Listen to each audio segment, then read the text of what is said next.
Welcome to Bedtime Music Biographies. Let the sleep begin. Good evening. What follows is the long story of a musician and the still longer story of the songs he made along the way. We will begin in a small house in the suburbs north of London in the years just after the war, and we will end nearly 80 years later in a quiet room where the lights are dim and the tour buses have all gone home.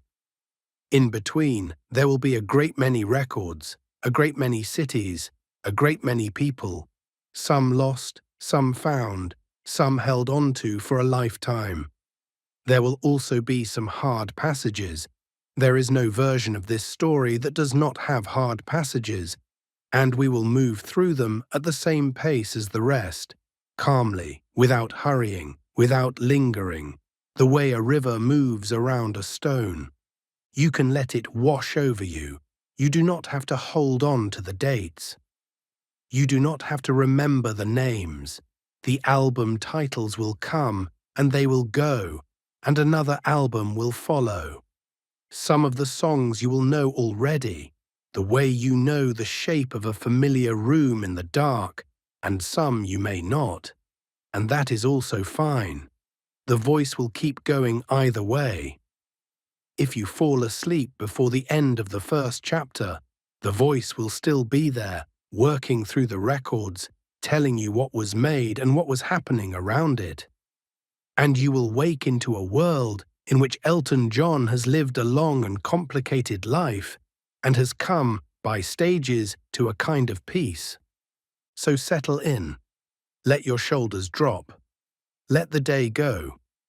The boy at the beginning of this story is going to grow up to be a piano player and a writer of melodies and a maker of records that will outlast him by a very long time, and we will follow him from the beginning to where he is now.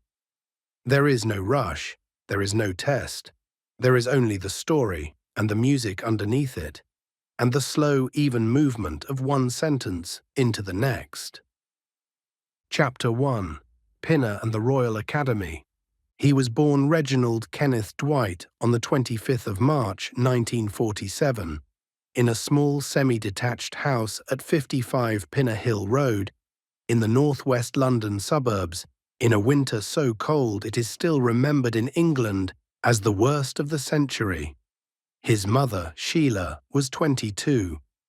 His father, Stanley, was a flight lieutenant in the Royal Air Force and was away most of the time. And when he was home, he was, by all accounts, a difficult man, formal, distant, easily irritated by the small noise and disorder of a child in the house.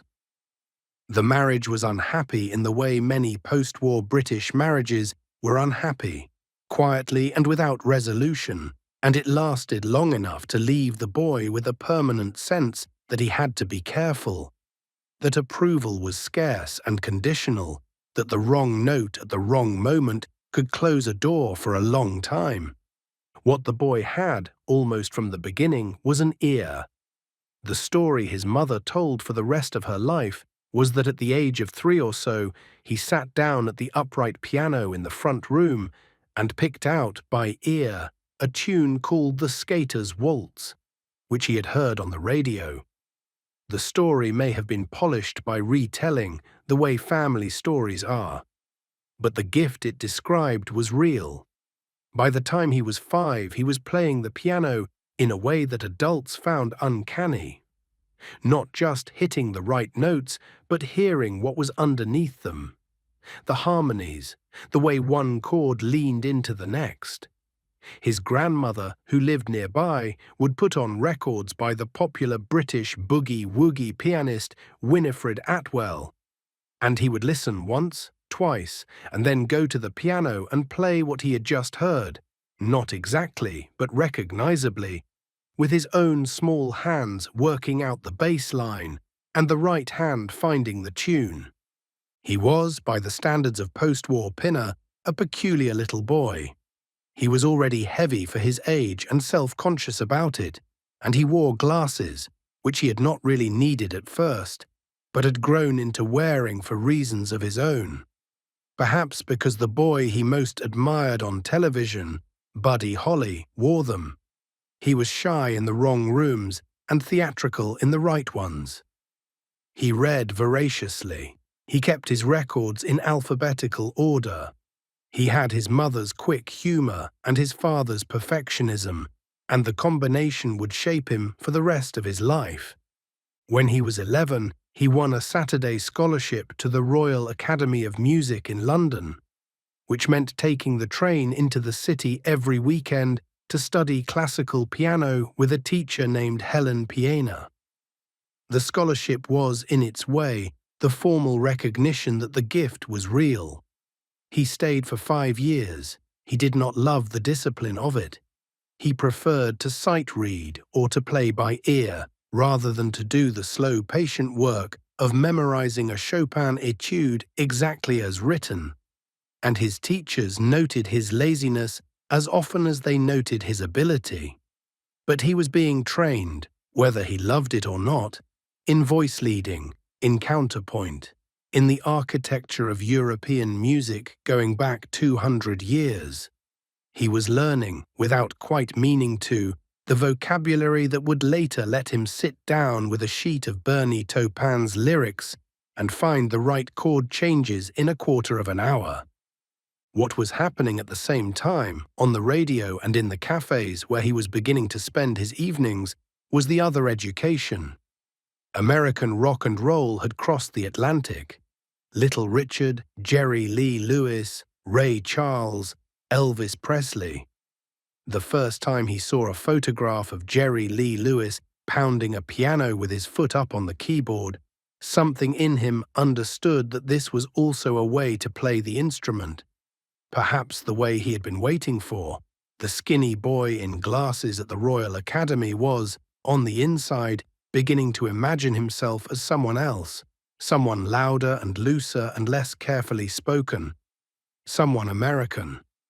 His parents separated when he was 14. His father remarried and started a second family, and the new family produced 4 sons in fairly quick succession, and the boy from the first marriage understood, as children do, that he had been replaced. His mother remarried also, to a kind man named Fred Fairbrother, whom Reg liked, and whom he later called Durf, his name backwards, in the affectionate, slightly silly way the family had with each other. But the rejection by his father stayed. It would do its work, slowly, for decades. It would be one of the things the songs were about, even when the songs seemed to be about something else. By the time he was 15, he was playing piano in a pub called the Northwood Hills Hotel, in the public bar 3 nights a week, for whatever the punters dropped in the pint glass on top of the upright.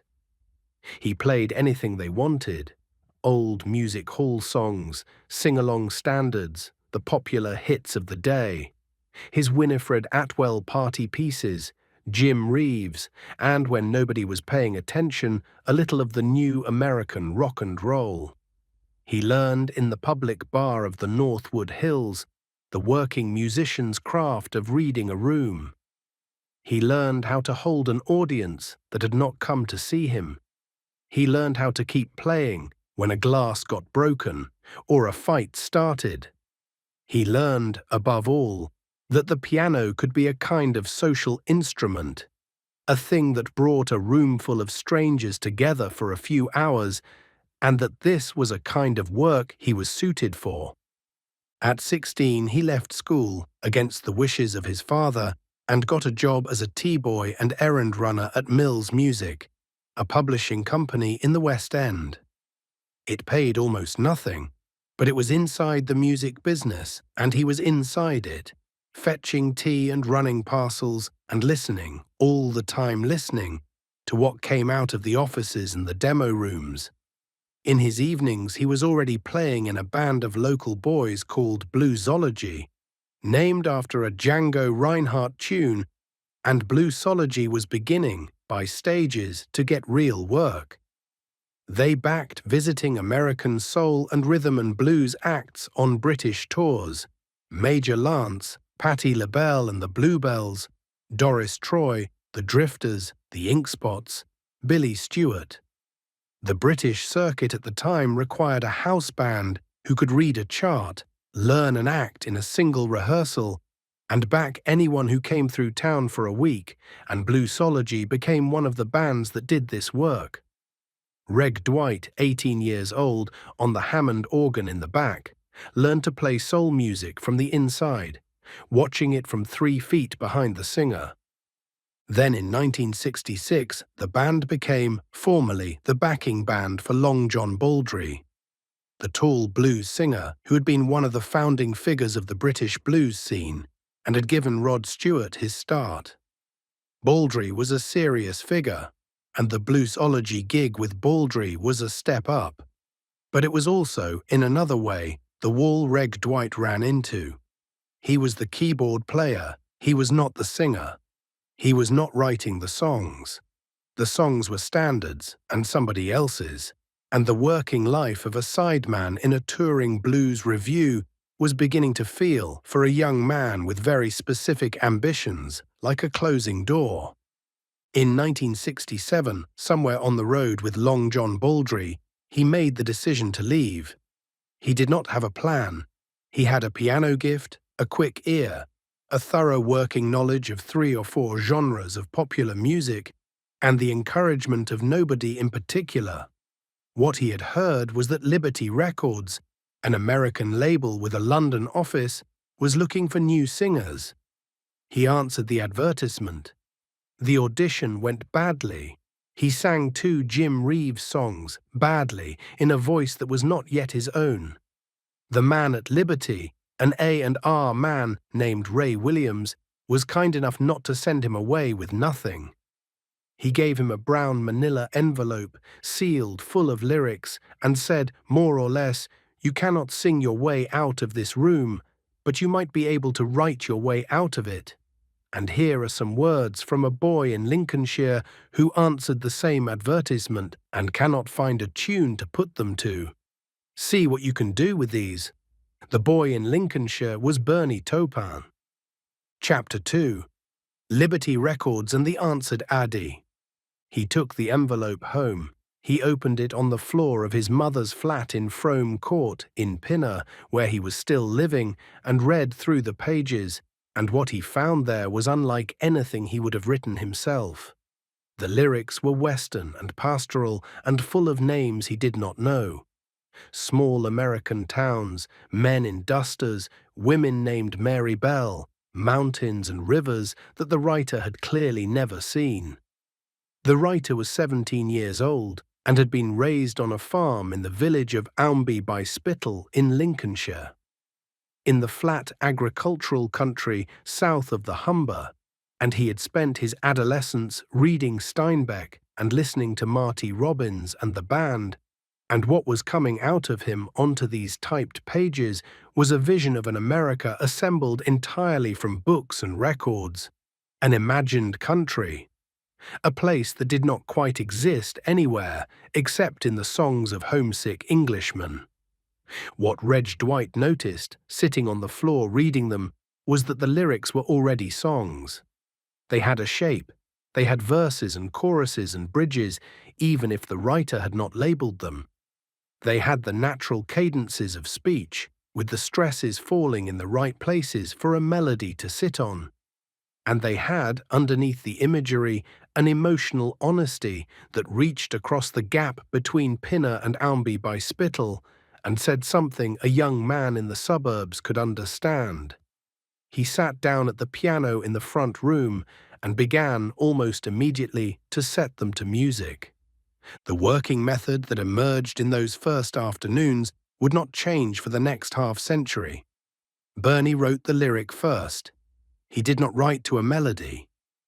He did not consult Reg Dwight, or later Elton John, about what kind of song was needed, or what mood, or what tempo. He wrote what he wanted to write, in his own time, and when the page was finished, he handed it over and walked away. Elton sat down at the piano with the lyric in front of him on the music stand and read it through, once, twice, sometimes 3 times. And then he began to play, and within a quarter of an hour, sometimes less, the song would be there. He did not plan it. He did not labor over it.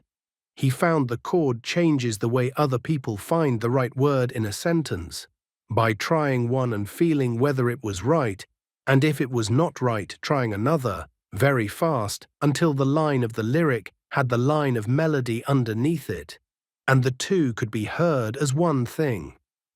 If the song did not come quickly, he would set the lyric aside and not return to it. The ones that worked, worked at first sight. The ones that did not were left. It was an unusual partnership.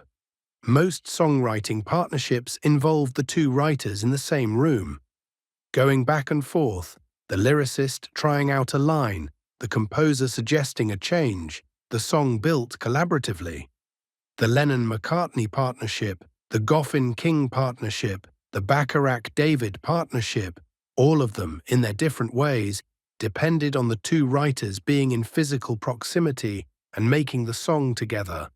Bernie and Elton hardly ever wrote in the same room.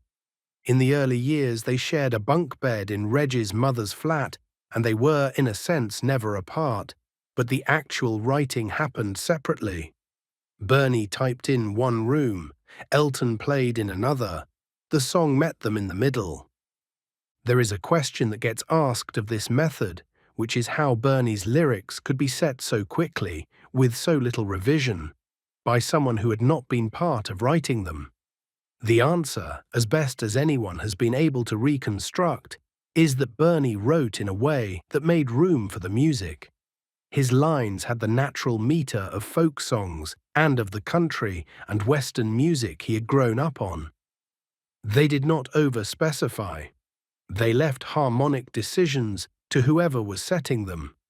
And Elton, on the other side, had a particular gift for hearing the implied music inside a piece of language, for finding the chord that the words seemed to want, even if the words themselves had no chord.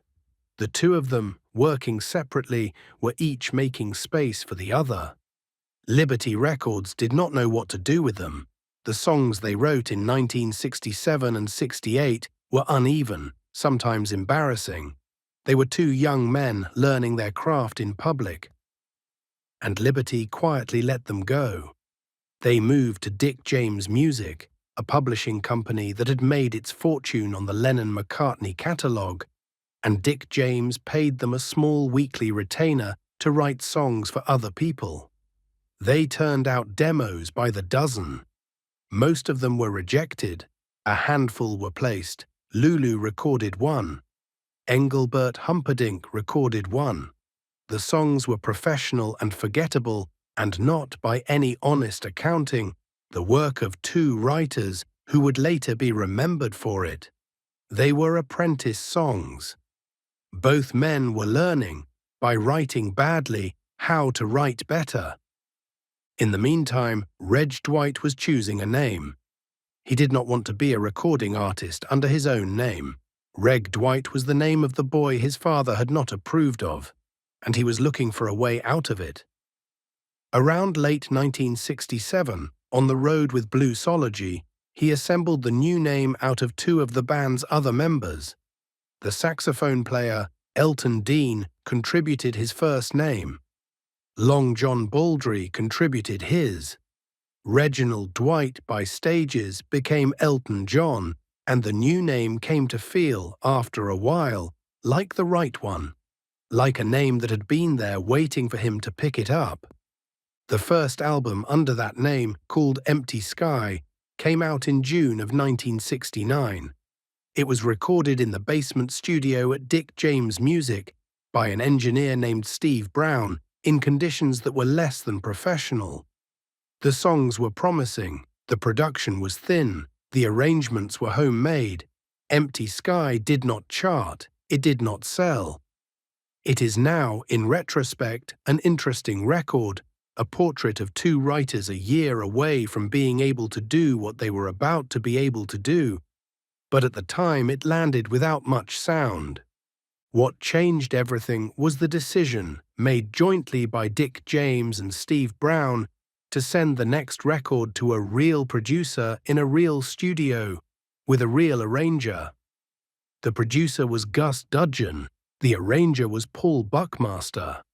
The studio was Trident in St. Anne's Court in Soho. Chapter 3: Empty Sky and the Second Debut. Trident Studios in 1970 was one of the rooms that mattered. It was small, and the control room was small, and the live room had a sloping wooden floor because the building was built on slightly uneven ground, but it had a custom-built console and a Bechstein grand piano that had a particular bright, warm sound, and the Beatles had recorded Hey Jude in it, and David Bowie had recorded Space Oddity in it, and Queen would later make their first records in it. To go to Trident in 1970 was to be among the serious studios, the ones where the records that lasted were being made.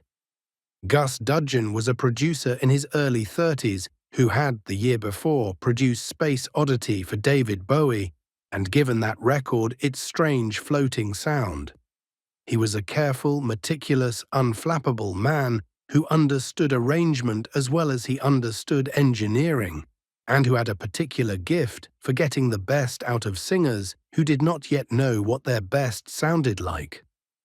Paul Buckmaster was a classically trained cellist and arranger who had worked on Space Oddity also, and who specialized in writing string and orchestral parts for rock records.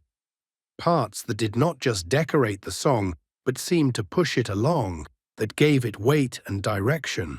The two of them had developed, on Space Oddity and on a handful of records since, a working relationship that combined Dudgeon's production sense with Buckmaster's orchestral imagination. It was the right team for Elton John. The second album, called simply Elton John, was recorded at Trident in January of 1970. The basic tracks were cut quickly, Elton at the piano, sometimes alone, sometimes with a small rhythm section. And then Buckmaster wrote his orchestral parts on top of them, and an ensemble of London session musicians came in and recorded the strings and choir live, in real time, while Dudgeon balanced the room. The decision Buckmaster made, which was the central decision of the album, was to write parts that did not behave like ordinary string arrangements. They did not soothe. They did not settle in behind the piano and wait. They moved. They had their own counter-melodies. They argued with the song. On 60 Years On, the strings open the track alone, in a slow, cold figure that has more in common with 20th century classical music than with anything that was happening in pop in 1970, and the song proper does not begin until almost a minute in. On the song that would, in retrospect, define everything. Your Song, the strings come in halfway through and lift the chorus out of itself, and the lift is the song. Your Song was written, according to both Bernie and Elton, in the morning, at the breakfast table, in the flat in Frome Court. Bernie brought down the lyric, which he had typed on a single sheet of paper, and handed it to Elton, and Elton sat at the piano in the front room and had the song more or less complete in 15 minutes. The lyric is a young man's love song, written by a 17-year-old who had not yet, by his own account, been seriously in love. It says so in its own words. It is plain-spoken, slightly self-conscious, full of small concessions to its own modesty. I'm not one of those who can easily hide. I don't have much money, but boy, if I did. And yet, underneath the modesty, there is something solid, something that knows it is a love song, something that does not flinch from the directness of saying so. The melody Elton put under it does the same thing. It is plain. It does not show off. It rises, when it rises, in the small natural places a singer's voice would rise anyway. And then Buckmaster's strings come in, and the song becomes the thing it is. Take Me to the Pilot, on the same record, is a different kind of song entirely. Fast, blues-shaped, with a lyric that nobody, including Bernie, has ever been able to fully explain. Bernie has said, more or less, that the words came to him in the order they came, that they sounded right together, and that he did not feel any obligation to make them mean anything in particular.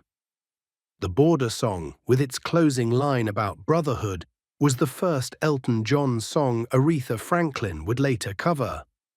The album is uneven. There are tracks on it that feel overworked and tracks that feel underwritten. But it has Your Song on it, and it has 60 Years On, and it has a voice on the front of it. A singer's voice, distinct, slightly raspy, with the British vowels not quite hidden, that nobody had heard before. The Elton John album came out in April of 1970. It received in the British music press the kind of polite attention that good first records get, and that does not by itself change a career. It sold modestly. The single Border Song did not chart.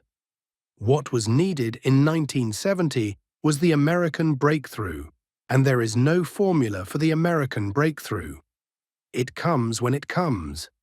The American breakthrough came in late August of 1970 at the Troubadour on Santa Monica Boulevard in West Hollywood. The Troubadour was a small club, capacity around 300, with a long bar at the front and a low stage at the back. And it was, at that moment, the room where the new singer-songwriters of California were being heard for the first time. Joni Mitchell, James Taylor, Jackson Browne, the Eagles, Linda Ronstadt. Elton's American label, Uni, had booked him for a 6-night run, 2 shows a night, as the opening act for an established singer-songwriter named David Ackles, whom Bernie particularly admired. They flew over from London with a hastily assembled trio, Elton on piano and vocals, Dee Murray on bass, Nigel Olsson on drums, and they had had almost no time to rehearse, and Elton was terrified. And the first show on the first night, the 25th of August, was the show that mattered. The audience that night included Quincy Jones and David Crosby and a young songwriter named Henry Louis, who would later engineer Joni Mitchell's records, and, crucially, the music critic of the Los Angeles Times, Robert Hilburn. What they saw was not what they had expected. They had expected a polite English singer-songwriter, of the kind they were already used to hearing. What they got was a shy young man in a yellow jumpsuit and outsized sunglasses who sat down at the piano, opened the show with a country-flavored ballad called Your Song, and then, 3 songs in, kicked the piano stool away and stood up and pounded the keys with his elbows and his fists in a way that owed more to Jerry Lee Lewis than to any of the singer-songwriters of the canyons. The contrast, the gentle ballads on the one hand, the demolition derby on the other, was the show. Hilburn's review the next morning was a rave. The other shows of the run sold out within hours. By the end of the week, the album had begun to climb the American charts, and by the end of the year, it was inside the top 10, and Your Song had begun its slow, inevitable progress toward becoming the kind of song that does not really have a home country, that just becomes part of the shared furniture of popular music. What is worth noticing, looking back, is how compressed it all was. The first album under the name Elton John was released in April. The Troubadour shows happened in August. The third album, Tumbleweed Connection, was already finished by then. It had been recorded in March and April in parallel with the promotion of the second one, and would be released in October. 3 albums in a single calendar year, the second and third, recorded by the same producer with the same arranger in the same studio. The second still climbing as the third was being mixed. It was the speed of a working method that had found its room and was now in the process of using it. Chapter 4. Tumbleweed Connection. Tumbleweed Connection was released in the United Kingdom on the 30th of October, 1970. It is, in the careful judgment of most people who have spent time with the catalogue, the first record that is fully Elton's own, not in the sense that it is better than the others, though some people would argue that, but in the sense that the methods and the players and the sensibility that would carry the next 5 years are all in place on it. Dudgeon producing, Buckmaster arranging, Trident as the room, D. Murray on bass, Nigel Olsson on drums, Caleb Quee, an old friend from the Mills music days, on guitar, and Bernie's lyrics, no longer trying to be anything other than what they were, settling into the imagined American West that would be his particular country for the rest of his writing life. The album is sometimes described as a concept record, and it is not exactly. There is no narrative running through it. There is no protagonist. What there is, instead, is a sustained mood, the mood of an Englishman dreaming of the American interior, of dust and railroads and abandoned homesteads and Civil War widows, of a frontier that had stopped existing 80 years before the record was made, and that Bernie was reconstructing out of paperback novels and band records. Country Comfort, on the second side, is set on a small farm where the old people are dying off, and the way of life is dying with them. Burn Down the Mission, which closes the album, is a small dark parable of a peasant uprising against a clergy that hoards food while the village starves. Where to Now, St. Peter, in the middle of the first side, is sung by a Civil War soldier dying in the dirt and trying to negotiate with whichever heaven will have him. The songs are not American songs, they are English songs about America, which is a different and slightly stranger kind of song. What Dudgeon and Buckmaster did with the music was to build it around the lyrics rather than over them. The strings, when they appear, are spare. There are open spaces in the arrangements, there are harmonicas. There is acoustic guitar, where on the previous record there might have been piano.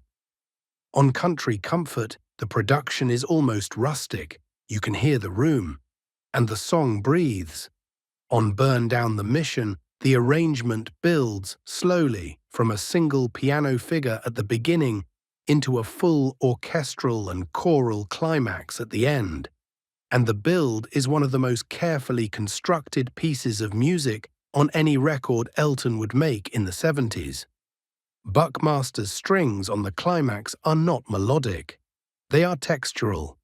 They are the sound of the building catching fire. D. Murray and Nigel Olsson, the rhythm section who had played the troubadour, were not yet on Tumbleweed Connection, the band they would become. They appear on parts of the record, but not all of it. The album is still, in places, a session musician record, with players coming in for one track and leaving. But the sound of Dee and Nigel together, Dee's melodic bass lines, which moved like a third voice in the song rather than just keeping time, and Nigel's drumming, which had a particular dry crack to it, especially on the snare, was beginning to be the sound that the records would have for the next 6 years. They had grown up together as a rhythm section in a band called the Mirage. They listened to each other in the way only rhythm sections that have spent years together listen to each other. When they were both on a track, the track had a specific kind of forward motion that was difficult to describe and easy to recognize. There is no famous single from Tumbleweed Connection. It contains nothing that became a radio hit on the order of your song, and yet it is the album that, more than any other, told the working musicians and the music journalists of the early 70s that the man making these records was going to last. It is the album musicians point to when they are asked which Elton John record they love most, more often than the obvious choices. It is the album where Bernie's lyrics first do what they would keep doing for the next 20 years, which is to imagine an interior life inside a place neither he nor anyone he knew had ever been, and where Elton's melodies first find the kind of space that lets the imagination land. The record came out in October. By December, it was inside the British top 10. The American release followed in January of 1971 and reached number 5 there. The double album live record from a New York radio broadcast called 11-17-70 came out in the spring of 1971 and made it clear to anyone who was still uncertain that the trio of Elton, Dee and Nigel could carry a show by themselves, with no horns, no strings, no overdubs, just 3 musicians at full volume playing for an hour, the piano standing in for a whole orchestra. By the middle of 1971, Elton John was no longer a promising new artist. He was an established act with 3 albums in the marketplace and a band that worked. What was about to happen was the second phase, in which the working method would deepen, and the songs would get longer, and the orchestral imagination of Paul Buckmaster would reach its widest scope before the move to a different kind of record entirely. Chapter 5. Madman Across the Water. Madman Across the Water was recorded at Trident in February and August of 1971 and released in November. It is the last record of what might be called the orchestral period, the period in which Buckmaster's arrangements were the central architectural feature of the music, and the songs were built outward from the piano and strings core. After Madman, Elton would move to a different studio in a different country with a different working method, and the records would change. But on Madman, the method is at its widest and richest, and 3 of the songs on it have stayed in the world ever since. The album opens with Tiny Dancer. The lyric was written by Bernie about his then-girlfriend, later his first wife, an American woman named Maxine Feibelman, whom he had met on the Troubadour run and who had come back to England with him. She was a costume seamstress for the band, the seamstress for the band in the song, and the lyric is, in its way, a portrait of California, as seen through the eyes of an English boy who has just arrived there and is amazed by it, with Maxine at the center as the figure that organizes the new landscape. The melody Elton wrote for it is one of the longest in the catalogue. It does not have a conventional verse-chorus structure. It builds slowly through a long verse and a long pre-chorus, and the chorus, when it arrives, "Hold Me Closer, Tiny Dancer," is the release of everything that has been gathering for the previous 3 minutes. Buckmaster's arrangement is the third character in the song. The strings enter at exactly the moment the lyric needs them to, and they do not crowd the voice, they sit underneath it and lift it.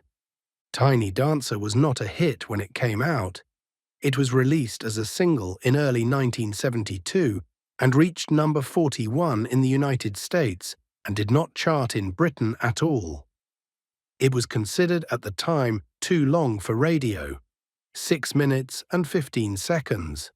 Most American AM stations would not play it. The song would spend the next 3 decades as an album track that Elton's serious fans loved and casual listeners did not know, and it was not until the late 1990s that it began, on its own, to find its way back into the culture, partly through its placement in Cameron Crowe's film Almost Famous in 2000. Where the bus scene set to, it gave a new generation of listeners a way to hear it for the first time. The song is now one of the songs that everyone in the room can sing. In 1972, it was the song that nobody could place. The history of recorded music has many stories of this kind, but Tiny Dancer is one of the clearest. The song did not change. The world found it. Levon, the second song on the album, has the same length and the same kind of slow build. The lyric is one of Bernie's character sketches, a man named Levon Boone, named after the bass player from the band, Levon Helm, but not about him, who runs a balloon factory and has a son named Jesus, and is having, by the time the song begins, some kind of late-life reckoning with the small life he has chosen. The melody Elton put under it is unhurried. The pace is the pace of the man's slow morning. Buckmaster's strings again do not enter until late, and when they enter, they do not soothe. They push. The song is, in certain ways, the strangest piece of music Elton would ever release as a single. It sounds, even now, like nothing else. The title track, Madman Across the Water, has its own backstory.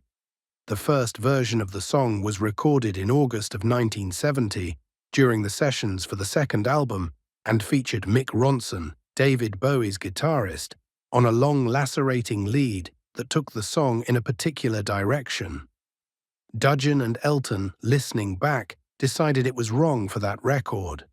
They re-recorded it a year later for the album it eventually appeared on, with a different arrangement, no Ronson, more of the orchestra and less of the guitar, and a slower, more considered tempo. The lyric is one of Bernie's most ambiguous.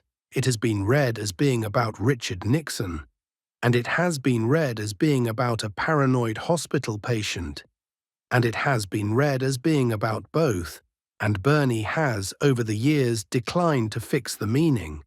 The song is one of the longest pieces of music on any record Elton ever made, almost 6 minutes, and it is the kind of song that is rare in a singer-songwriter's catalogue, a song that is genuinely difficult, that does not give itself up easily, that requires the listener to come to it. Davy Johnstone, the Scottish guitarist who would be a permanent member of the band from this point forward, makes his first appearance on Madman, on mandolin and acoustic guitar. He had been recruited from a folk group called Magna Carta. He would, by the next album, be a full member of the touring and recording band, and he would still be there 50 years later, on stage in Stockholm, playing the last show. There is something to be said for the steadiness of the people Elton kept around him. The band that made Madman and the records that followed it, Dee, Nigel, Davy, with Ray Cooper on percussion arriving slightly later, would be, with one painful interruption, the working band for almost the whole of his career. The album sold well and reached number 8 in the United States. It did less well at home. The British music press was, in late 1971, beginning to find Elton John slightly dull, too earnest, too orchestral, not part of the glam moment that was beginning to break around David Bowie and Marc Bolan. The next record would address that perception, by accident, by being recorded somewhere completely different. Chapter 6, Honky Chateau and Don't Shoot Me. In January of 1972, Elton, Bernie, the band, Gus Dudgeon, and a small crew of engineers travelled to a residential studio outside Paris called the Château d'Hérouville, in a village in the Oise Valley, an hour north of the city. The studio occupied a 17th-century manor house that had once, according to local legend, sheltered the love affair of Frédéric Chopin and George Sand. The studio had been set up in 1969 by a French film composer named Michel Magnier, who had bought the chateau with the proceeds of a film score and converted the upper floors into a residential studio, with 2 recording rooms, bedrooms for the musicians, a kitchen that served meals at fixed times, and grounds where the band could walk between takes. It was the first of the residential studios that became fashionable in the 1970s, and it had a particular sound, open, slightly resonant, the result of the high old ceilings of the manor house, that suited the kind of record Elton wanted to make next. The kind of record he wanted to make was a band record, not an orchestral record, not a piano and strings record. A record made by the 4 of them, Elton, Dee, Nigel, Davy, playing together in the same room, with Ray Cooper coming in for percussion overdubs and Buckmaster appearing on only a handful of tracks. The change of approach was the first significant break in the working method, and it produced an album, Honky Chateau, that sounds different from anything that came before it. Looser, more rhythmic. more recognizably the work of a band of musicians who knew each other. Recording began on the 8th of January and was substantially finished by the end of the month. They worked fast. The basic tracks were cut live. Davy, who was now a full member of the band, contributed not only guitar, but mandolin, banjo, and sitar, and his arrangements were the kind that came from a folk musician's training rather than from a session player's. Honky Cat, the opening track, has a New Orleans piano figure and a horn arrangement and a kind of swing that nothing on the previous records had. Mona Lisa's and Mad Hatters is a quiet ballad about New York, written from the position of an Englishman first encountering the city's nightlife and the people who live in its hours. And the arrangement is small and intimate, almost chamber music. I Think I'm Going to Kill Myself, despite its title, is a comic vaudeville number about teenage self-pity with a tap dance break in the middle. The album is, more than any of the others, varied in tone. There is no single mood, and that variety is part of what gave it its commercial reach. But the song from Honky Chateau that lasted, the song that became part of the small permanent shelf of Elton John songs that the world knows by heart, is Rocket Man. The story of how Rocket Man came to be is one of the clearest illustrations of how the writing partnership worked. Bernie was driving through the English countryside, alone, late one afternoon, with the radio on, and a story came into his head about an astronaut, and the lyric began to compose itself in the car, and by the time he reached his destination, he had most of it.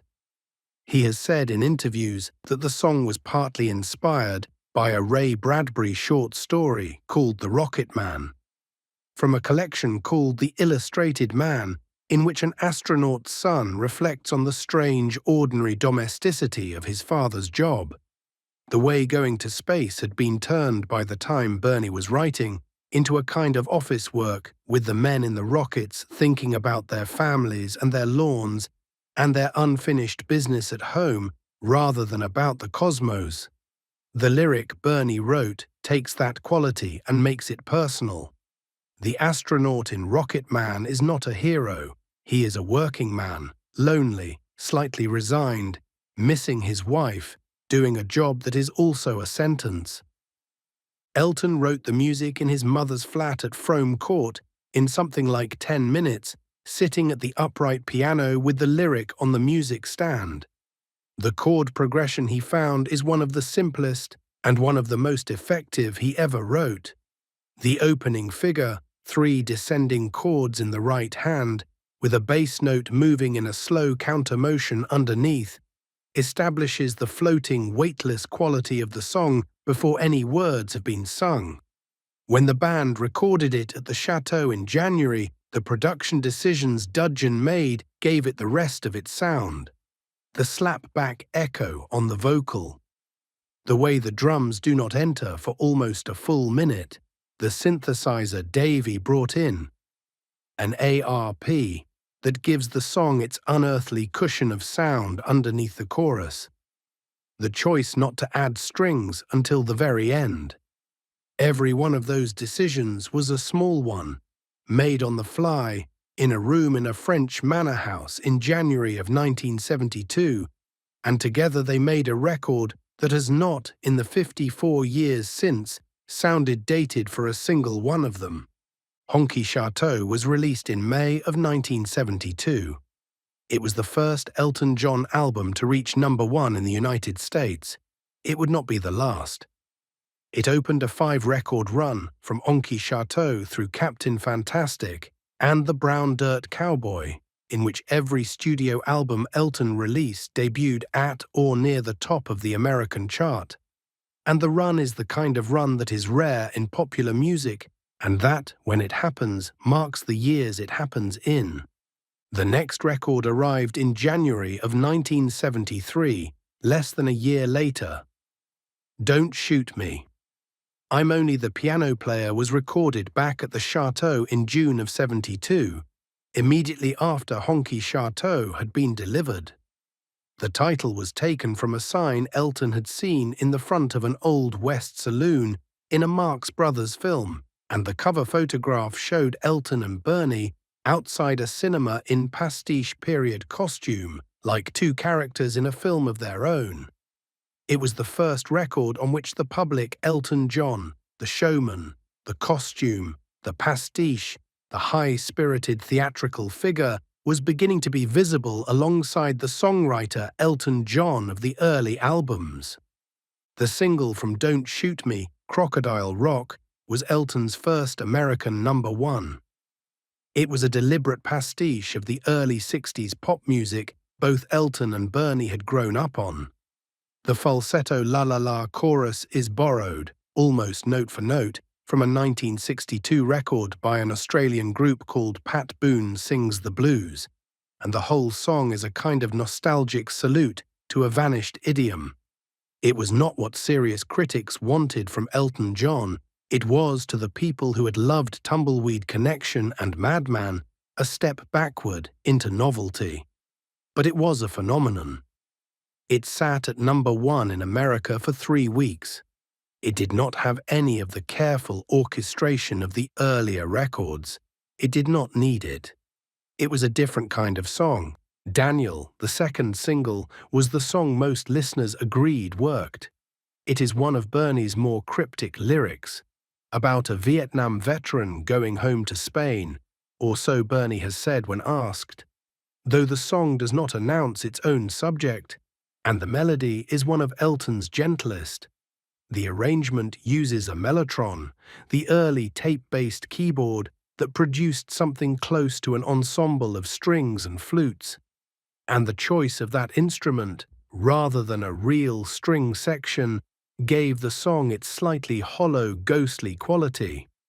It went to #2 in America, behind Crocodile Rock.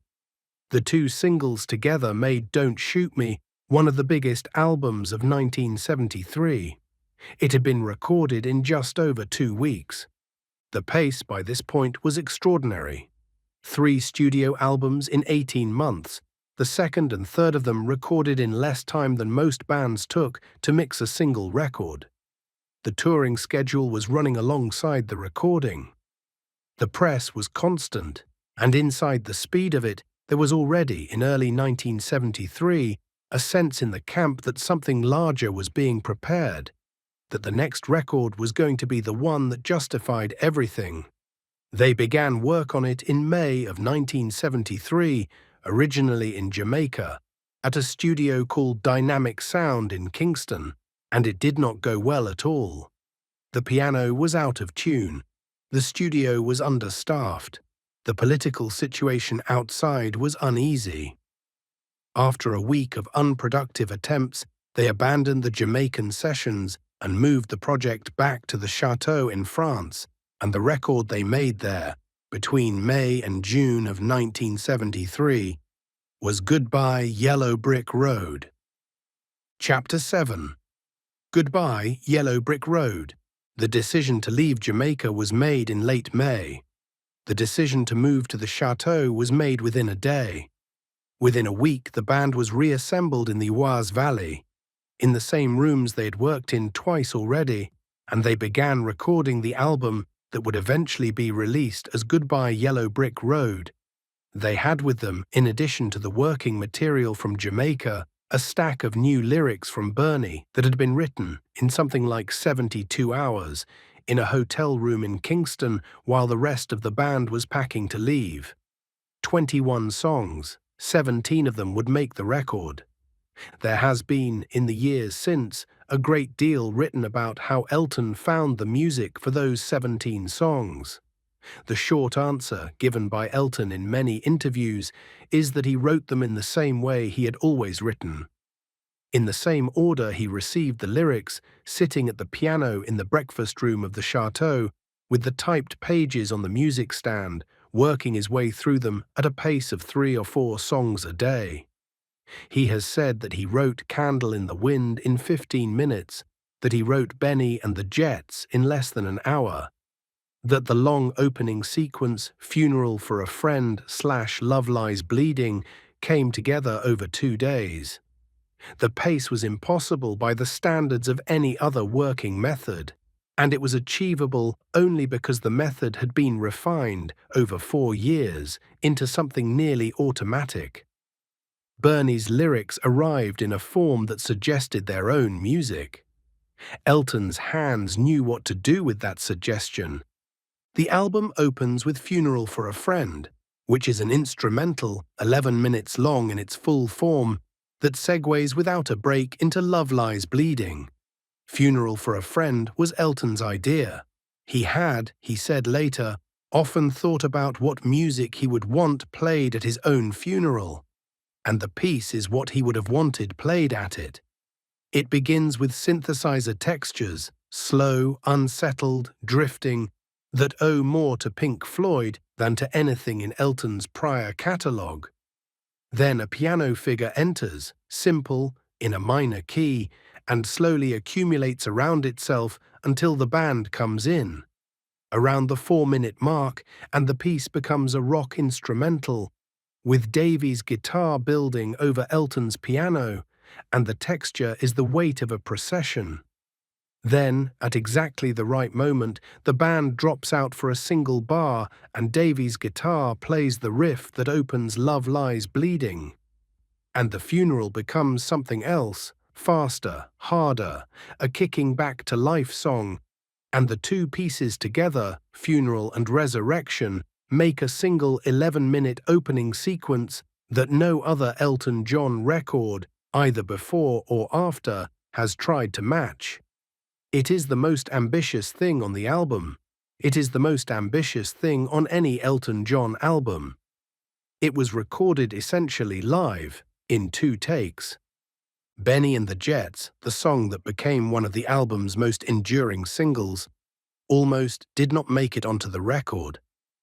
Elton thought it was strange.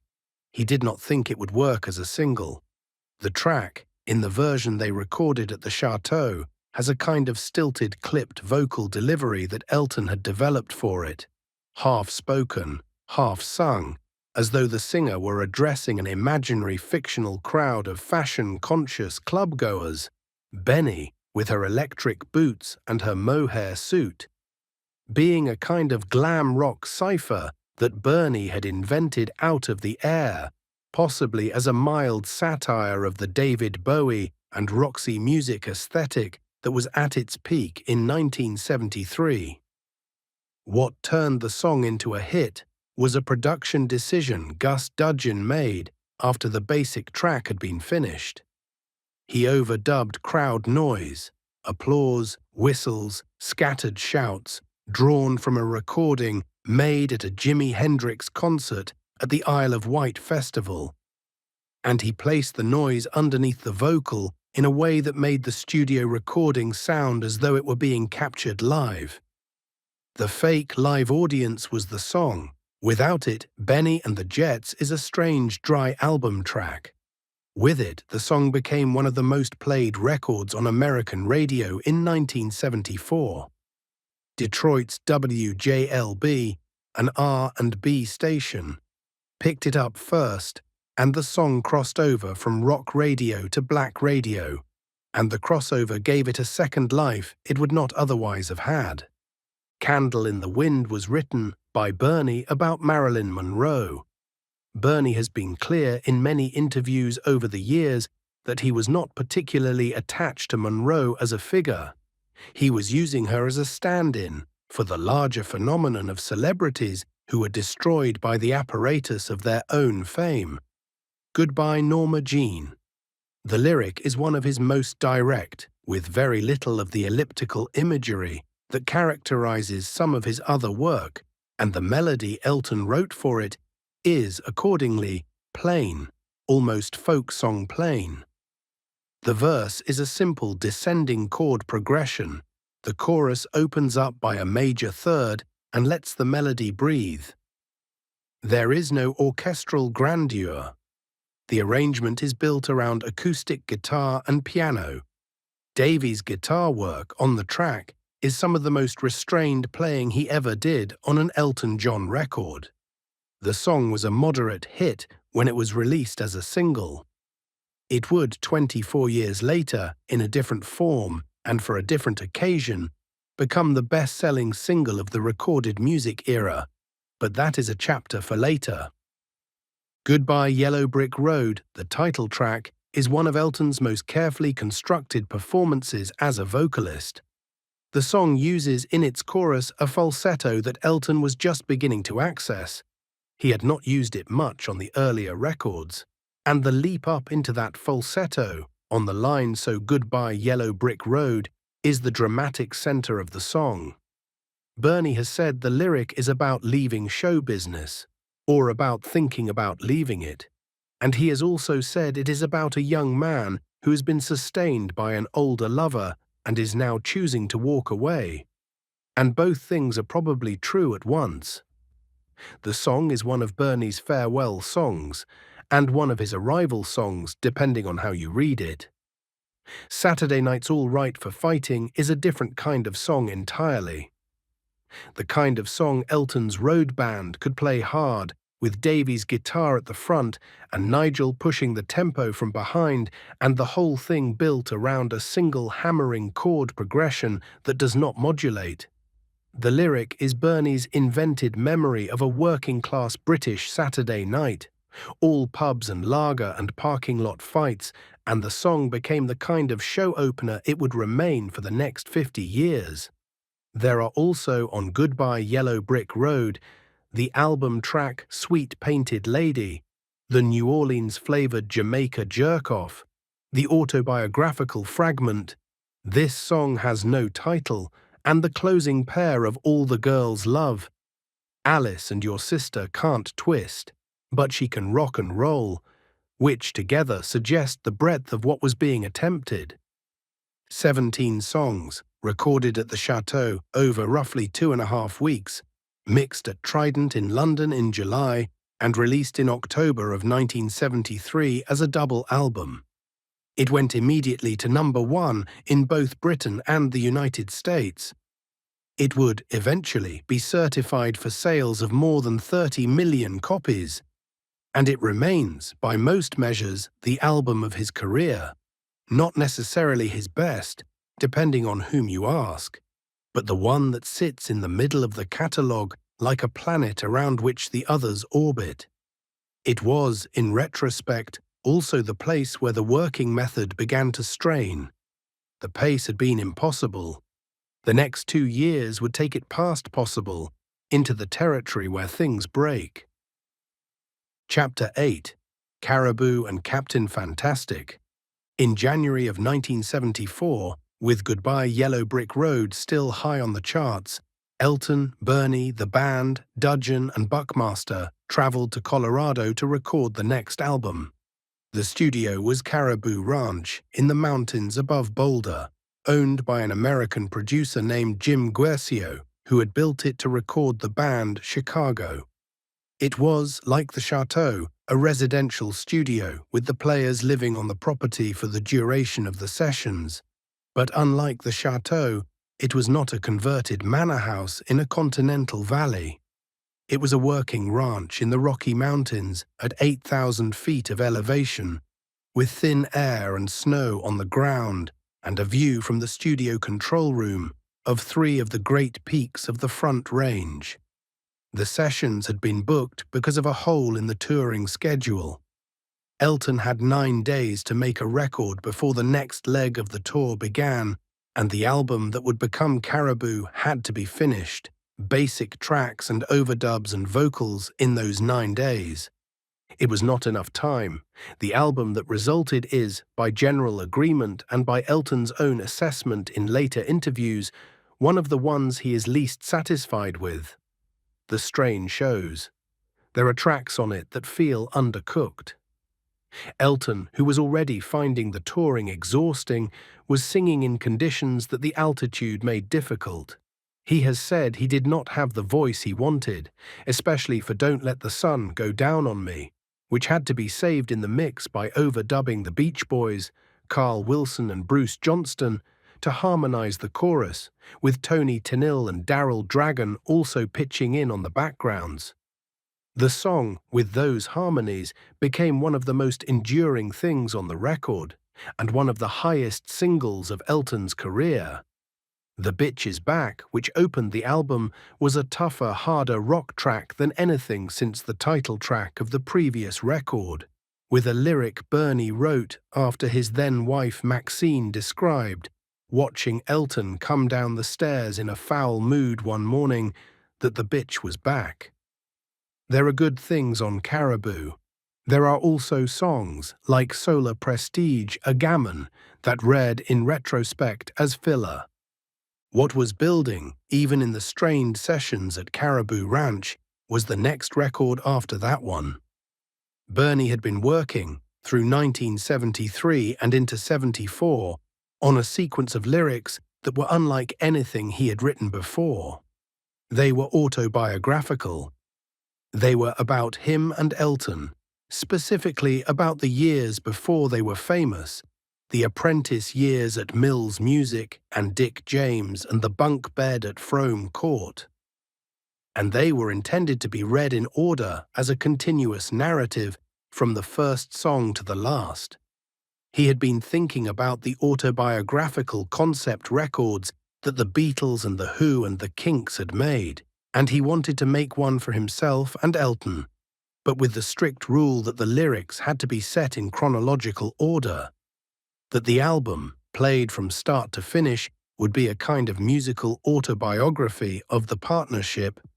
The album was called Captain Fantastic and the Brown Dirt Cowboy. The captain was Elton. The Brown Dirt Cowboy was Bernie. The cover, painted by the British illustrator Alan Aldridge, showed the two of them in fantastical surroundings, with a scroll of small symbolic figures around the edges representing scenes from the years the songs were about. It was, as a piece of packaging, ambitious. As a piece of music, it was more ambitious still.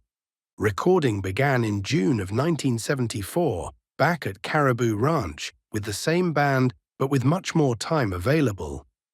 They worked methodically.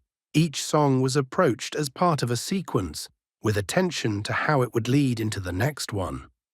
Elton has said that he set Bernie's lyrics in the order Bernie had written them, without rearranging the running order, so that the album would unfold as the partnership had unfolded.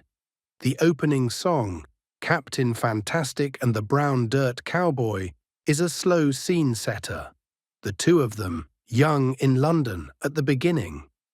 Bitter Fingers is about being assigned to write commercial pop songs for other people during the Mills Music years, and not being suited for the work and resenting it. Tower of Babel is about the music industry as a kind of corrupt edifice. Curtains, the closing song, is about the long road behind them and the larger one ahead. And in the middle, at the emotional center of the record, is Someone Saved My Life Tonight. Someone Saved My Life Tonight is one of the most directly autobiographical songs Bernie ever wrote. It refers to a specific incident in 1968 when Elton, then 21, was engaged to be married to a woman named Linda Woodrow, whom he had been dating, and the engagement had become, for him, a slowly tightening trap. He did not want to be married. He was beginning, in ways he was not yet able to name, to understand that he was not going to be able to be married, at least not in the way that had been mapped out for him. On a night in the autumn of '68, in the flat he was sharing with Linda and Bernie in Furlong Road in Islington, the situation came to a head.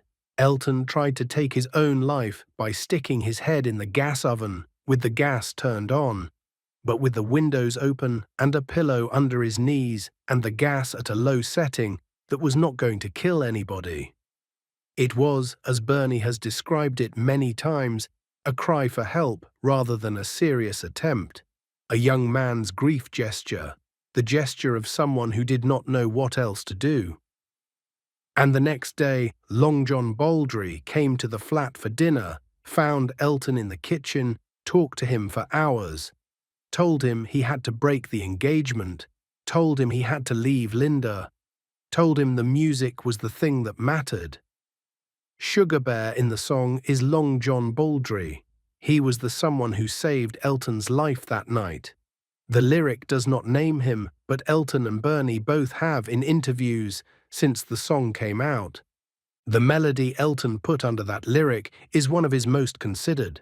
It is in 3 parts. The verse moves slowly, with long lines, through a series of suspended chords that do not resolve cleanly. The pre-chorus tightens up. The chorus releases into a soaring high vocal line, with Davy's guitar fills weaving around it, and the overall shape of the song is the shape of looking back 20 years later on something that very nearly went a different way. It became the single from Captain Fantastic and reached number 4 in the United States. Captain Fantastic was released in May of 1975 and became the first album in American chart history to debut at number 1. Nothing else had ever done it. Every album that had ever reached number 1 before that had had to climb week by week from somewhere lower. Captain Fantastic arrived at the top in its first week with no climb and stayed there for 7. It was the commercial peak of the partnership and one of the commercial peaks of 1970s popular music more generally. The week the album came out, Elton fired Dee Murray and Nigel Olsson. He told them by phone, in a conversation he later described as one of the worst things he had ever had to do, that he was making a change in the band. The reasons were obscure to almost everyone involved, including, Elton has said since, to himself. He was exhausted. He was using cocaine in serious quantities.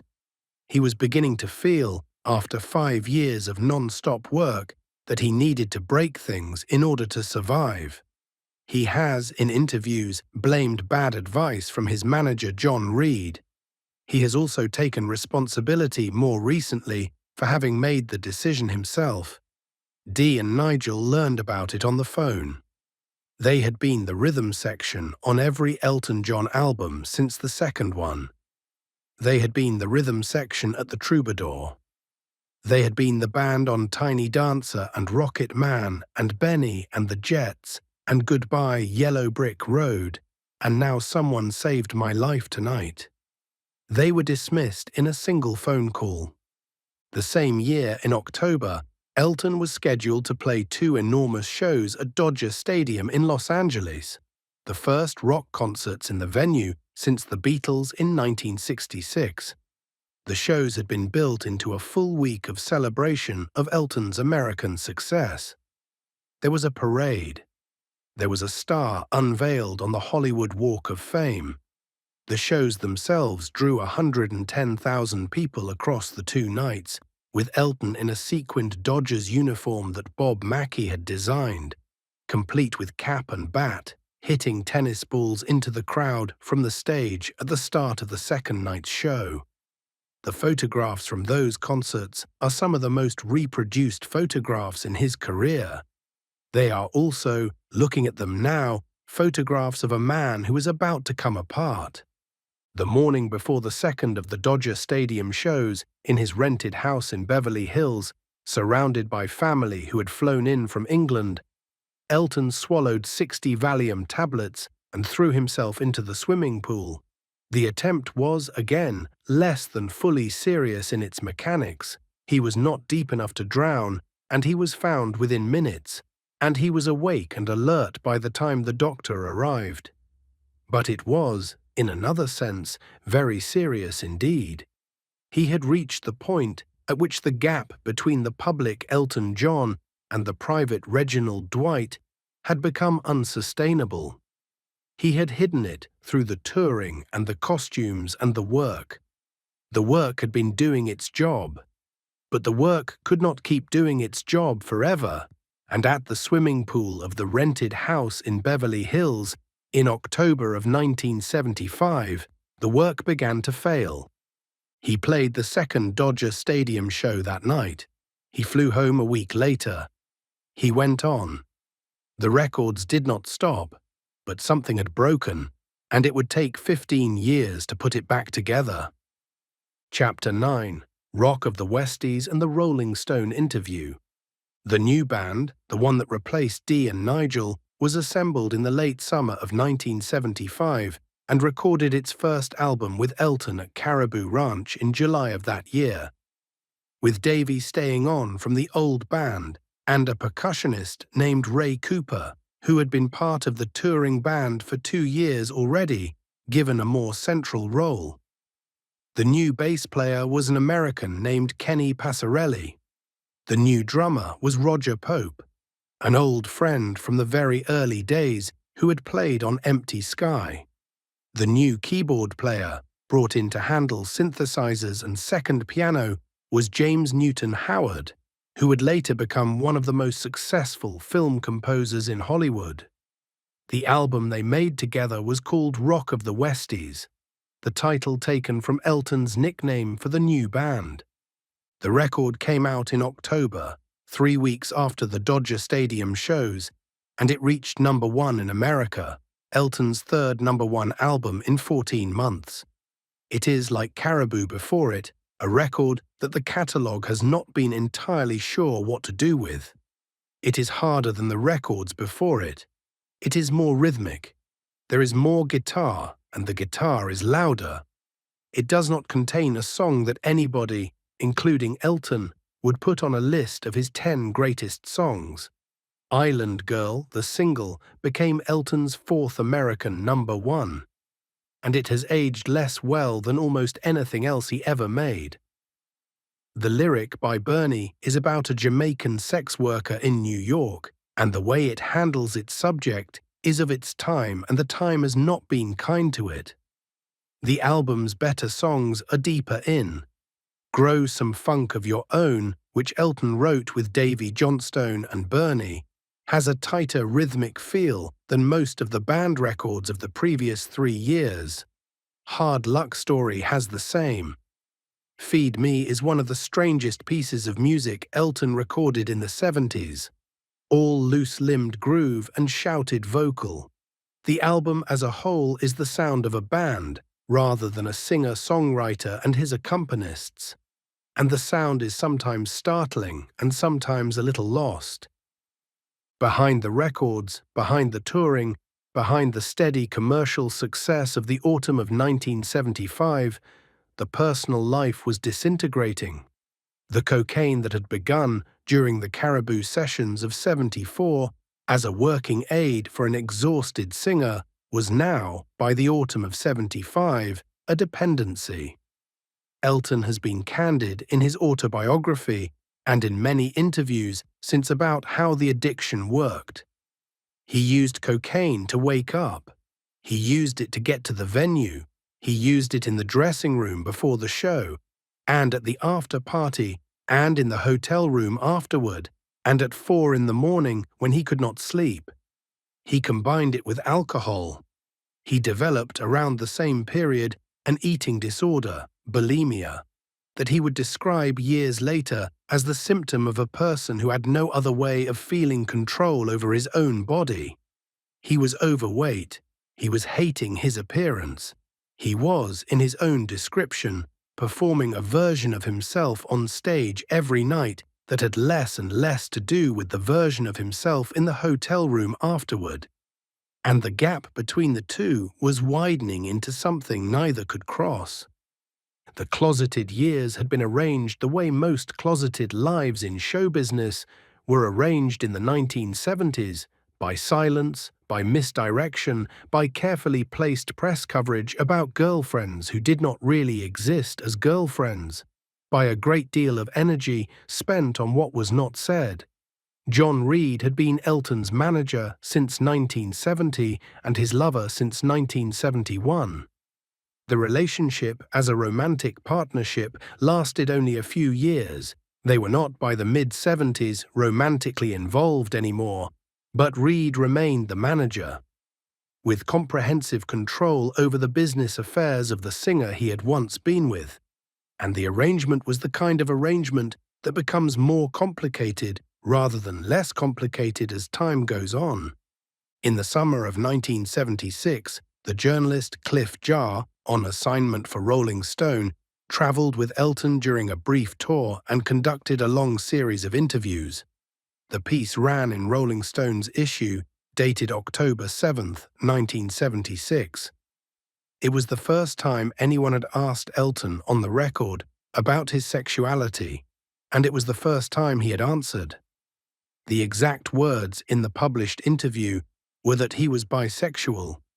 He has said since that the word he used was a kind of compromise, that he had not yet been able to say, even to himself, exactly what he was, and that what he meant, more honestly, was that he was gay, and had known it for a long time, and was tired of pretending that he was not.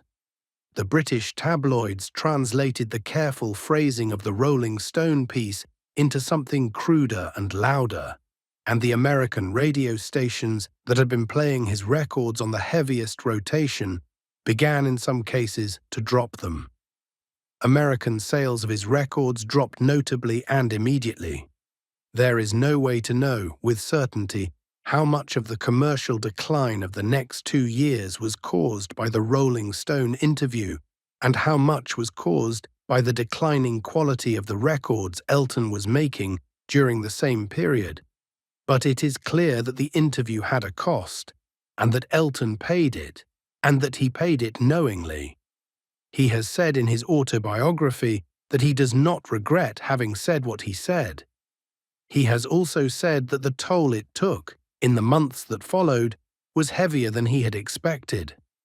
The album that came out 3 weeks after the Rolling Stone interview was Blue Moves, a double album recorded mostly at Eastern Sound in Toronto in March of '76. Blue Moves is, of all the records Elton made in the 1970s, the one most directly shaped by what was happening inside him at the time it was made. It is long, it is slow, it is unhappy. The songs are about loss and about the failure of relationships and about the strange bleakness of being 29 years old and exhausted and famous and unable to feel any of it. Tonight, the second track, is a long, quiet piano and strings ballad with one of Buckmaster's most patient orchestrations, and it sets the mood for the rest of the record. Sorry seems to be the hardest word. The single is at the still center of the album. It became one of Elton's signature ballads and one of the most covered of his songs, a quiet apology song with no resolution, with the title's question, "What do you do when sorry is not enough?" left exactly where it lies. The song reached number 6 in America and gave the album a single it might otherwise have lacked. Blue Moves was, in commercial terms, a step down from the records before it. It reached number 3 in America rather than number 1. It produced one major single rather than 3 or 4. The reviews were mixed. The album is now, in retrospect, regarded as one of Elton's underrated records, a slower, sadder, more textured work than the run of hits that preceded it. But at the time it was understood as a slowing down, a faltering, a sign that the impossible run of 1972 through '75 was finally, perhaps, ending. In late 1976, after the album had been delivered, Bernie Taupin and Elton John, by mutual agreement and without public announcement, stopped writing together. There had been no fight. There had been no falling out, exactly. They were exhausted, both of them, and they were leading lives that had drifted apart. Bernie was in Los Angeles, married to a different woman now, with his own writing projects forming around him, while Elton was in England, alone, drinking and using and trying to figure out what to do with the rest of his 30s. The break was meant to be temporary. They did not, at the time, know how long it would be. It would last, with 1 or 2 minor exceptions, for almost 5 years. Chapter 10. The Lost Late 70s. What followed, between 1977 and 1983, was the period that Elton's catalogue has the hardest time accounting for. The records continued. They were not, for the most part, successful. He worked with a different lyricist, Gary Osborne, and the work with Osborne produced one or two songs of lasting interest, and a great many that have not, in the years since, found a place in either the catalogue or the live shows. He made a disco album. He toured the Soviet Union. He played a series of shows in 1979, accompanied only by Ray Cooper on percussion, and the duo shows were, in their stripped-down form, some of the best performances he gave in the period. But the records he was making for the open marketplace, the studio albums between Blue Moves and Too Low for Zero, do not figure prominently in any honest list of the work he is remembered for. A Single Man, released in October of 1978, was the first studio album recorded without Bernie. Gary Osborne wrote most of the lyrics. The album was produced by Elton himself, with Clive Franks in his own studio at Woodside, the country house in Berkshire he had bought a few years earlier. The songs are professional. They are also, in most cases, anonymous. There is one piece of music on A Single Man that has lasted, and it does not have words. It is an instrumental called Song for Guy, written by Elton in memory of a Rocket Records messenger named Guy Burchett, who had been killed in a motorcycle accident. The piece is built around a simple piano figure that repeats and varies, with a subtle drum machine underneath it, and it is one of the loveliest small pieces of music Elton would write in the 70s. Released as a single, it became a substantial hit in the United Kingdom, though the American label refused to release it, on the grounds that an instrumental could not be expected to sell. Victim of Love, released a year later in October of 1979, was a disco album. Elton did not write any of it. He sang 7 songs that had been produced and largely composed by an established disco producer named Pete Bellotte, and the project was conceived as an attempt to do for Elton what Diana Ross's recent disco records had done for her. It did not work. The album was a commercial failure on both sides of the Atlantic. It is widely regarded, including by Elton, as the worst album he ever released. He has said in interviews that the experience of singing other people's songs to a backing track he had not been involved in producing was, for a songwriter who was used to writing the music for the lyrics on the page in front of him, a kind of indignity, and that he should have known better than to take the project on.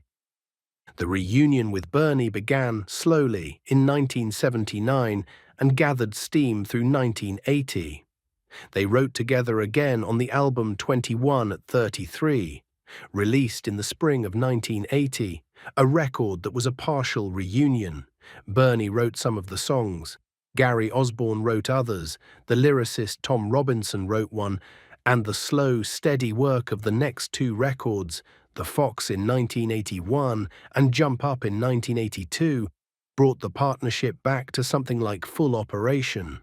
The Fox includes Heart in the Right Place, a song Elton wrote about his own ambivalence toward the music industry, and Nobody Wins, which became a substantial hit in continental Europe. Jump Up contains Empty Garden, the song Bernie wrote about John Lennon after Lennon's murder in December of 1980, with Elton singing one of his most carefully measured vocals over a slow piano figure, the lyric addressed to Lennon directly. What happened here as the years went on? Who lived here? And the song became one of Elton's most affecting performances of the decade, even if it did not become a major hit. The album that, more than any other, marked the return was Too Low for Zero, recorded in the summer of 1982 at the Air Studios in Montserrat, in the Caribbean. It was the first record since Blue Moves on which Bernie wrote all the lyrics. It was the first record in 7 years on which the original band, Davy Johnstone, Dee Murray and Nigel Olsson, were all present together. Elton had reconciled with Dee and Nigel in 1980 after 5 years of estrangement, and the 3 of them, plus Davy, who had stayed throughout, were back in the studio for the first time since Captain Fantastic. The producer was Chris Thomas, an English producer who had worked with the Beatles, the Pretenders, and the Sex Pistols, and who brought to the sessions a much harder, drier rock sensibility than Gus Dudgeon had. The drums on Too Low for Zero are louder, the guitars are more present, the piano sits inside the band rather than in front of it. It is a different kind of Elton John record from anything he had made before, and it works. The two singles from Too Low for Zero, I'm Still Standing, recorded with a video shot in the south of France that became one of the defining images of mid-80s pop, and I guess that's why they call it the blues. With Stevie Wonder playing harmonica on it, both became major international hits. The album also contains Kiss the Bride, a fast-rocking band track, and the title song, which is one of Elton's best vocals of the decade. I'm Still Standing in particular became, almost on release, a song that the public read as more than a song, a statement about Elton's survival of the late 1970s, his coming back, his being still here after all of it. He has said since that he did not, when he recorded it, mean it that way. The lyric, he has said, was Bernie's, and was about the end of a relationship in general terms, rather than about Elton specifically. But songs do not always remain what their writers meant them to be. The world heard I'm Still Standing as a song about Elton John, and Elton John heard the world hearing it that way, and the song has, in the 4 decades since, become exactly the kind of survivor's anthem the world was always going to make it into. In February of 1984, Elton married a German recording engineer named Renate Blauel. They had met during the sessions for the previous album, Too Low for Zero, where Renate had worked. The marriage was sudden by the standards of his prior relationships. He proposed quickly. The wedding took place in Sydney, Australia, in mid-February, less than a month after the engagement, and it surprised most of his friends, including Bernie. The marriage lasted formally until 1988. Elton and Renate have both, in the years since, declined to discuss its inner life in much detail. Elton has said in his autobiography that he was, at the time, genuinely fond of Renate, that he had hoped that marriage to a woman would resolve some of the ongoing difficulty of his sexuality, that the cocaine had given him a delusional optimism about what was possible, and that he had been, in the most fundamental way, wrong about all of it. The marriage ended quietly. Renate signed a confidentiality agreement and moved on with her life and has, as far as anyone knows, kept to the agreement scrupulously, never having spoken to the press in the 4 decades since. The records of the mid-80s, Breaking Hearts in 1984, Ice on Fire in 1985, Leather Jackets in 1986, were uneven. Breaking Hearts was a Chris Thomas production with the Davy D. Nigel Band, and produced 2 enduring singles, Sad Songs, Say So Much, and Passengers, the latter Elton's collaboration with the South African anti-apartheid songwriter Caiphus Semenya. Ice on Fire, recorded after Dee and Nigel had been let go for a second time, has Nikita on it, a power ballad with an incongruous video about a Western man's love for an East German border guard, and Wrap Her Up, a duet with George Michael that announced the friendship between the two singers that would matter so much in the years to come. Leather Jackets is widely considered the worst album of the period, including by Elton, who has said in interviews that he was using cocaine so heavily during its making that he can barely remember recording it. The song titles are, in some cases, things he does not remember writing. The fact that some of the records of the period worked at all is a tribute to the working musicians around him. The fact that they did not work as well as the records of a decade earlier is, in retrospect, plainly attributable to the condition of the man at the center of them. Chapter 11. The Reed Years and the Fall. There is no good way to talk about the late 1980s in Elton's life without talking about John Reed. And there is no easy way to talk about John Reed. He had been, by 1985, Elton's manager for 15 years. He had been, in the early 70s, his lover. He was a Scotsman from Paisley who had come to London in the late 60s to work in the music industry and had, by his early 20s, made himself into one of the most aggressive and effective managers of his generation, with Elton as his major client and, eventually, Queen as the second one. Reed had a reputation in the industry for ferocity. He had been involved in physical altercations on more than one occasion, including a much-publicized incident in New Zealand in 1974, in which he had assaulted a journalist and had served a brief prison sentence as a result. He was charming, capable, well-tailored, and, when crossed, dangerous. He was also, in his management of Elton's affairs, comprehensive in a way that, in the 80s, began to look problematic. For most of the 70s and into the 80s, Reed had had power of attorney over Elton's finances. Elton has said in his autobiography, with some bemusement, that he never looked at his own bank statements during this period, that he had no real idea of what he had earned or what had been spent, that he signed what was put in front of him to sign and otherwise paid no attention. He bought what he wanted to buy. He did not check the bills. He had been raised in a household in which money was scarce and budgeted to the penny, and he had reacted on becoming wealthy with the opposite extreme, which is to say with no budgeting at all.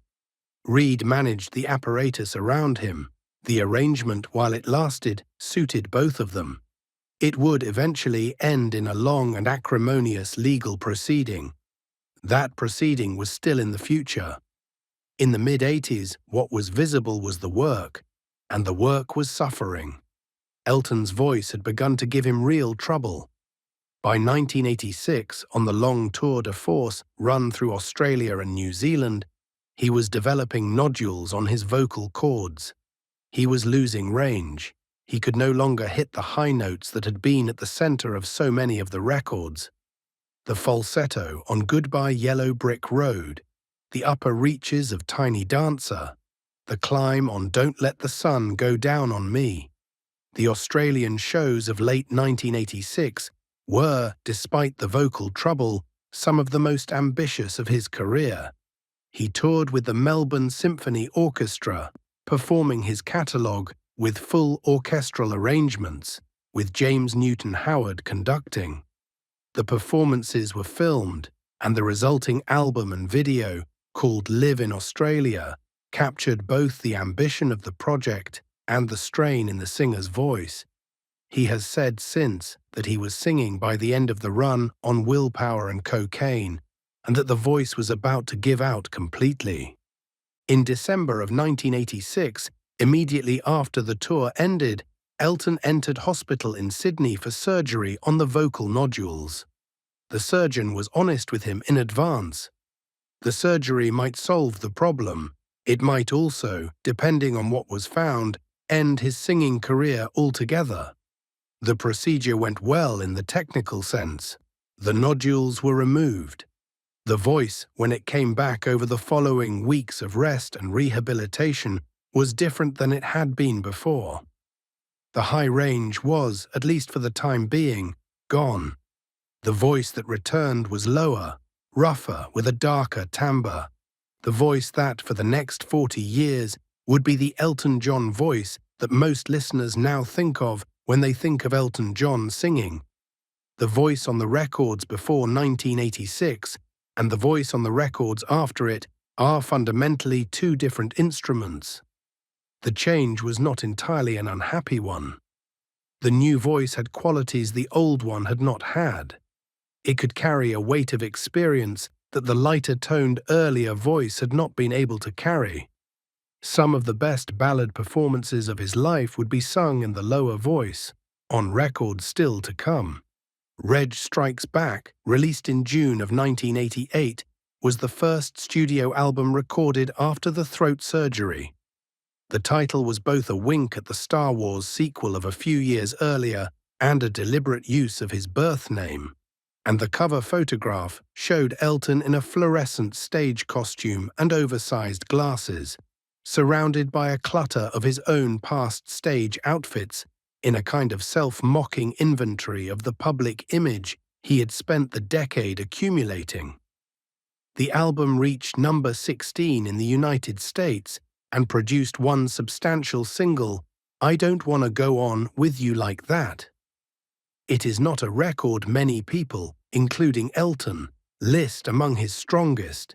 It is, however, the record that contains the public's first sustained chance to hear what the post-surgery voice could do.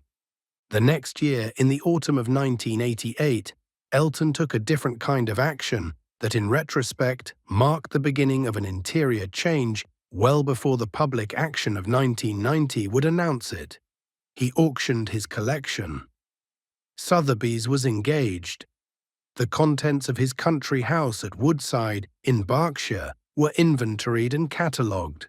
The costumes, the jewelry, the art, the memorabilia, the antiques, more than 2,000 items spread across 4 days of auctions, including the famous Captain Fantastic boater hat and a vast accumulation of stage spectacles. The total proceeds came to more than £8 million. The auction was ostensibly explained as a desire to redecorate, to start fresh, to make room. In retrospect, Elton has said it was something more than that he was, without quite knowing it yet, beginning to clear out the apparatus of a life that was not working for him. He has said that the act of seeing all of his accumulated objects laid out in the Sotheby's catalogue and then sold off, one after another, gave him the first real intimation that the life he had been living needed to change in some larger way than redecoration. Sleeping with the Past, recorded at Puck Studios in Denmark in early 1989, was the album that came out of that interior reorganization. Bernie wrote all the lyrics. The conceit of the album was that the songs would be written in tribute to the soul music both Elton and Bernie had grown up loving, songs that took the formal vocabulary of late 50s and early 60s American soul, and that tried to write new songs in that mode rather than imitate the existing canon. Sacrifice, the standout, is one of the songs Elton has named, in interviews over the years, as his own favorite of his late catalogue. The lyric is short and plain. The melody is unhurried. The arrangement, by Chris Thomas, is restrained, a synthesizer pad, a slow drum machine, a small set of backing vocals, the voice in front of all of it. The song is about the failure of a long marriage. The lyric does not try to be metaphorical. Cold, cold heart, hard done by you. It was released as a single in 1989 in Britain, and surprisingly did not chart particularly well. Released again with the song Healing Hands as a double A-side in 1990, it became the song that the British public had not realized they had been waiting for. It was Elton's first solo #1 in the United Kingdom. He had been making records there for 20 years, and Sacrifice was the first of them to top the British charts as a solo single. The song would have a longer life still to come, decades later, as a piece of melodic raw material for an unexpected collaboration, but that is for another chapter. In the spring of 1990, while Sacrifice was in the middle of its long climb to #1, Elton received a telephone call asking him whether he would come to Indianapolis to visit a teenage boy named Ryan White. Ryan White was 18 years old, a hemophiliac who had contracted HIV through contaminated blood products at the age of 13, and who had, in the years since, become a public face of the early American AIDS epidemic by virtue of having been refused readmission to his middle school in Kokomo, Indiana, after his diagnosis. He had fought a long public battle to be allowed to attend school, had become a national figure in the process, and was, by April of 1990, dying in a hospital in Indianapolis. He had asked through his mother whether Elton John might come. Elton went. He stayed at the family's house in Indiana. He sat with Ryan during the boys' last days. He played the piano in the family's home for the family. After Ryan died on the 8th of April, Elton stayed for the funeral, and he performed Skyline Pigeon at it, sitting at the piano in the church in Indianapolis, with Ryan's mother Jean and his sister Andrea in the front row. The week with the White family changed something in him in a way that is difficult to explain in shorter terms than this. He has said since that watching a child die with grace, surrounded by a family that had shown more courage in the face of cruelty than he had shown in his own much easier life, made it impossible to keep ignoring what his own life had become. When he flew home from Indianapolis at the end of April 1990, the conversation he had been postponing for years began to be unpostponable. The man he was involved with at that time, a German actor named Hugh Williams, helped force the conversation. Williams was himself in recovery for substance abuse, and he had, at Elton's request, written him a long letter listing all of the ways the substance use was destroying both of them. Elton read the letter. He had been reading versions of the same letter from other people for years and had been able every time to set them aside.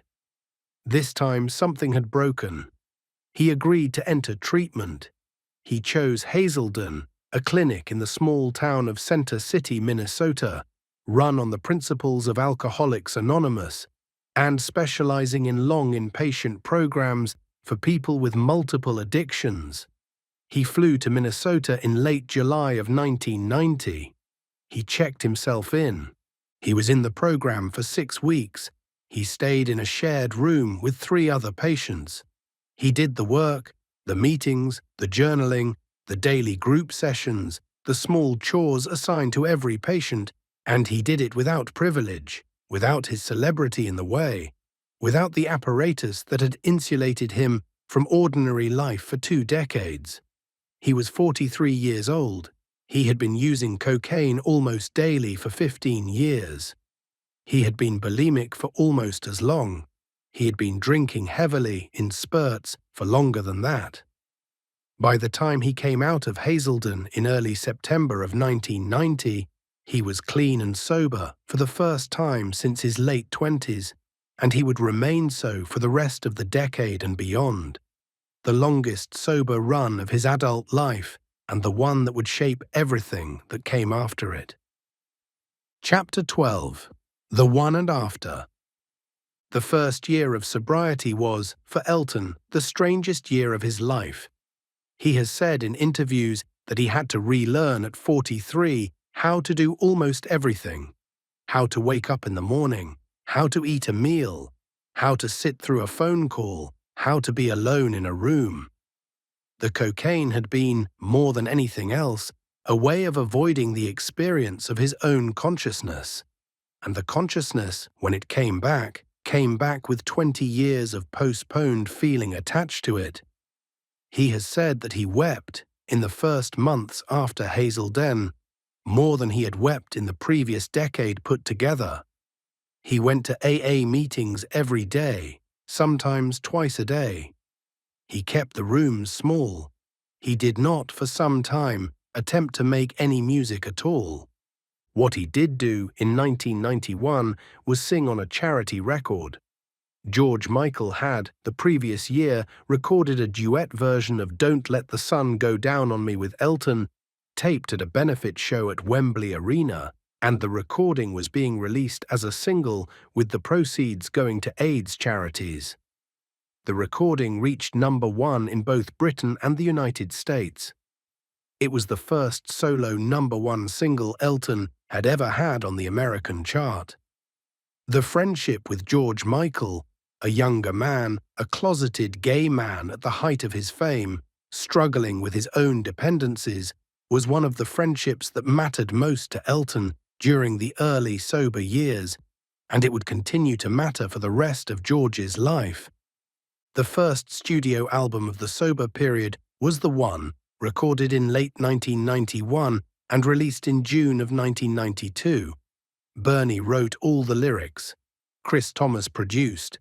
The Davy D. Nigel Band was back, with the Caribbean percussionist Ray Cooper, and the studio was the Studio Guillaume Tell in the suburbs of Paris.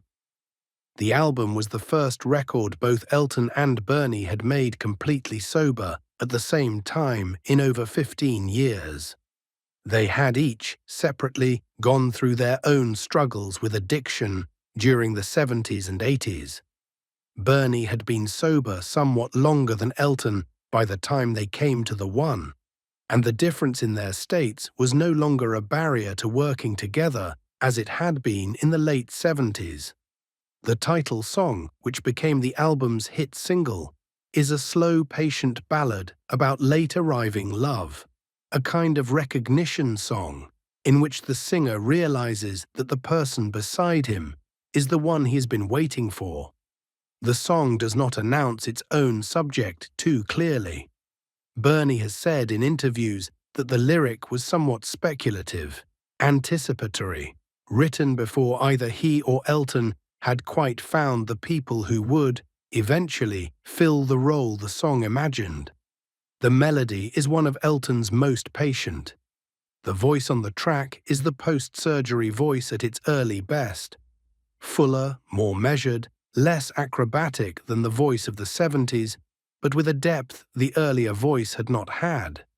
The album also contains the last song, a song Bernie wrote about the death from AIDS-related illness of an estranged son who is reconciled with his father in the final hours of his life. The lyric is one of Bernie's most direct treatments of the AIDS epidemic that was, by 1992, decimating the music and arts communities both Bernie and Elton lived in. Elton sings it with a kind of plain restraint. The song became part of the early body of music addressed to the AIDS crisis from inside the popular mainstream, and it was one of several pieces of work that together would eventually crystallize into something larger. That something larger was the Elton John AIDS Foundation, which Elton founded in 1992 in the United States and in 1993 in the United Kingdom. The foundation was set up to fund frontline AIDS prevention and treatment services, with a particular emphasis on programs serving populations the larger AIDS organizations of the time were less likely to reach.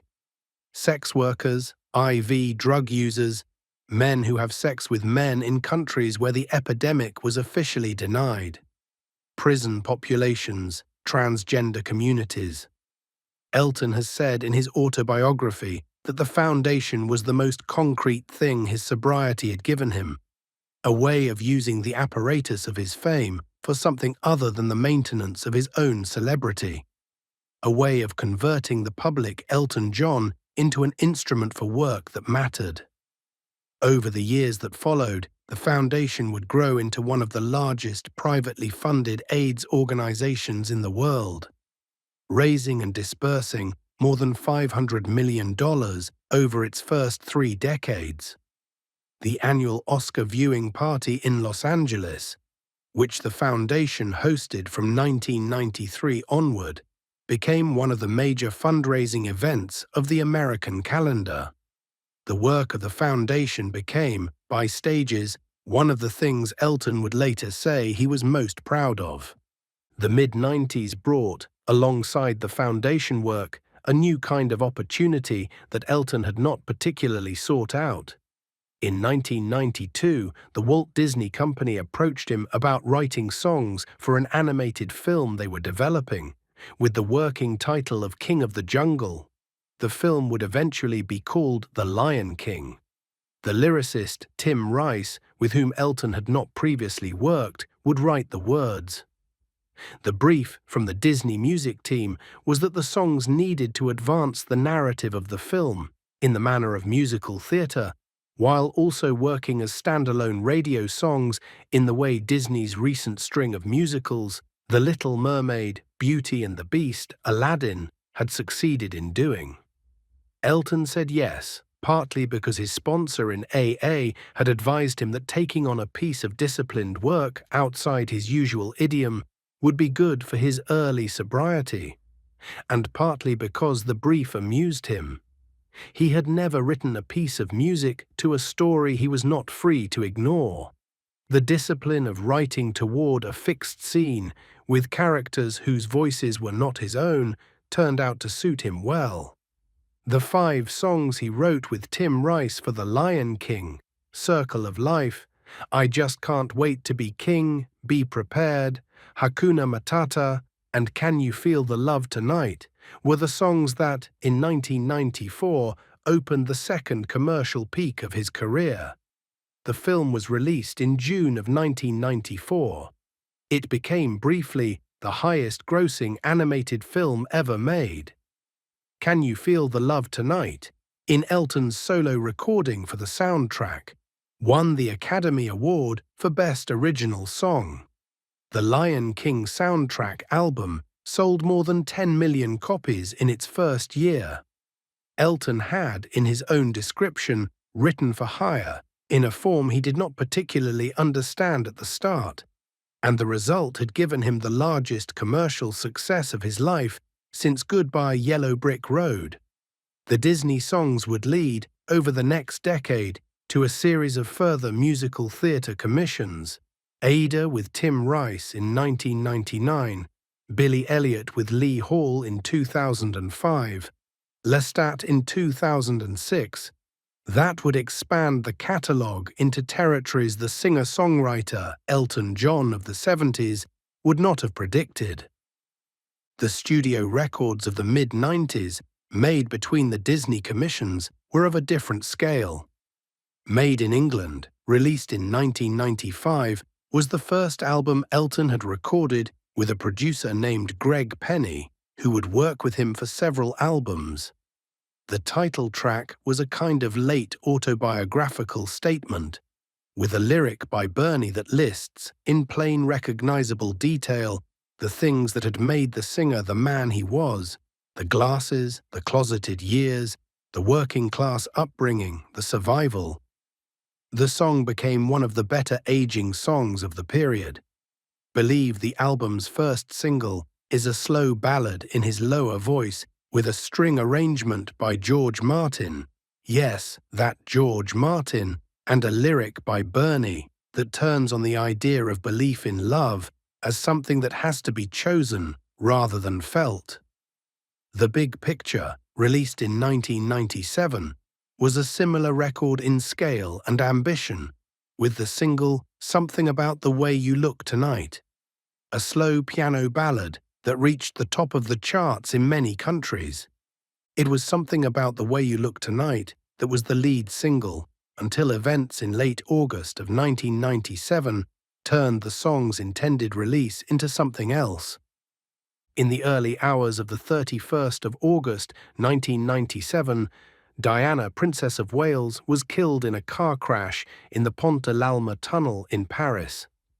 Elton had been a friend of Diana's since the early 80s, when they had met at a charity gala in London. They had become close. He had attended her wedding to Charles in 1981, and she had visited him during the difficult years. And the friendship had, over the decade and a half it lasted, been one of the steadier presences in both of their public lives. The week of her death was, for Elton, a week of grief in conditions of national mourning, with all the awkwardness that comes from grieving alongside a country that did not know the dead person personally and was grieving for somewhat different reasons. He attended the funeral on the 6th of September in Westminster Abbey, and he had been asked by Earl Spencer and by the royal family to perform. The question had been what to perform. The decision he made, with Bernie, in the 4 days between the death and the funeral, was to perform Candle in the Wind in a rewritten form. Bernie had been thinking, for some hours after the death, that the original song's verses about Marilyn Monroe could be replaced with new verses about Diana. He had typed out a draft on the morning after the death and faxed it to Elton.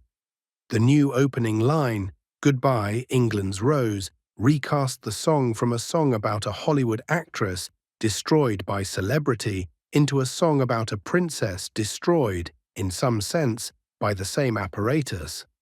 The structure of the original song was kept. The melody was unchanged. Only the words were different. Elton rehearsed the new version on the piano in his hotel suite the night before the funeral. He was terrified, by his own account, of breaking down during the performance. He had a single rule for himself, which was that he would not look up from the keyboard during the song, would not catch any face in the congregation, would not give himself any chance to lose composure. He sat down at the piano in Westminster Abbey on the morning of the funeral, and he sang the song straight through, without looking up, in front of an estimated television audience of 2.5 billion people. A studio recording was made the same week, produced by George Martin in 2 days at Air Studios in London. It was released as a charity single, with all proceeds going to a memorial fund for Diana's chosen causes. It became the best-selling single in the history of recorded music, displacing Bing Crosby's White Christmas, which had held the title for 55 years. It has since sold more than 33 million copies. Elton has, in keeping with a private agreement made at the time, never performed the Diana version of the song again, in public or in private, since the funeral itself. The Marilyn Monroe version of Candle in the Wind remains in the live show. The Diana version is preserved on the recording and was sung once. The Big Picture was released 6 weeks after the funeral, with Something About the Way You Look Tonight as the official lead single. The B-side of that single, in physical formats, was the Diana version of Candle in the Wind. And the combined sales of the two songs together meant that the single occupied the #1 position in many countries for months on end. The Big Picture itself, the album, has been somewhat overshadowed in retrospect by the events around its release. It is a good record made in the lower voice, with songs that have lasted in the Elton catalogue without lasting in the wider culture. It would be the last album of the partnership's 1990s phase, and it closed the decade with a kind of finality that nobody had planned, and that the events of September had, in their own way, imposed. Chapter 13. Ada, the partnership, the family. The legal proceedings against John Reid had begun in the late 1990s and would continue in various forms through the early years of the new century. Elton had, by the middle of the decade, finally taken the step of looking at his own books, and what he had found there had not been reassuring. There were questions about commissions, about expenses, about properties, about the precise terms under which his catalogue had been administered for the previous 25 years. The matter was complicated by the fact that Reid had been not only his manager, but also for some of those years his lover, and the boundary between the personal and the professional had not always been clearly drawn. The proceedings ended in 2000 with a settlement in Elton's favour, and with Reid no longer his manager. The arrangement that had structured Elton's working life since 1970 was, after 30 years, dissolved. He hired new management. He began, for the first time in his adult life, to pay attention to where the money went. It was during this period that he met David Furnish. The meeting took place at a small dinner party Elton had hosted at his home in Windsor in October of 1993. Furnish was a Canadian who had moved to London as an executive at Ogilvy and Mather, the advertising agency, and was a friend of one of the other guests. Furnish was 12 years younger than Elton. He was tall, fit, soft-spoken, with the kind of Midwestern Canadian directness that did not quite belong in the world of British show business. They became, over the following months, romantically involved. The relationship was, by the standards of Elton's prior personal history, almost shockingly stable. They moved in together within the year. They began the long process of building a shared life, with Furnish quietly leaving the advertising business to take on responsibilities in Elton's business affairs, eventually becoming the chief executive of Rocket Pictures, the film production company they founded together. By the time the long Reed proceedings ended in 2000, Furnish had been Elton's partner for 7 years and was, in every meaningful sense, the central relationship of his life. The musical theatre work that began with The Lion King continued through the late 90s and into the new century. In 1998, Elton and Tim Rice were commissioned to write a new musical based on the Verdi opera Aida. Not an adaptation of the opera, but a new pop-rock score using the same Egyptian-Nubian love triangle plot. The musical opened on Broadway in March of 2000 and ran for 4 years, winning 4 Tony Awards, including Best Original Score. Elton's writing for Aida was different from his writing for The Lion King, more theatrical, less radio-oriented, with longer numbers built for the dramatic logic of a musical rather than for the verse-chorus structure of a pop song. The discipline of writing for the stage continued to suit him, but the studio records were what he was, in the end, most interested in. In 2001, with the new management in place and the new partnership consolidated, he made a deliberate decision to step back from the spectacle of the previous decade and to make a record that was, in his own words to Bernie, just the songs. The producer was Pat Leonard, who had worked extensively with Madonna. The studio was Pat Leonard's own, in the hills above Los Angeles. The band was largely the studio band Leonard had assembled over years of his own work. Davy Johnston was on it, and Nigel Olsson was on it. But the core sound was a smaller and more piano-centered sound than the records of the 80s and 90s had been.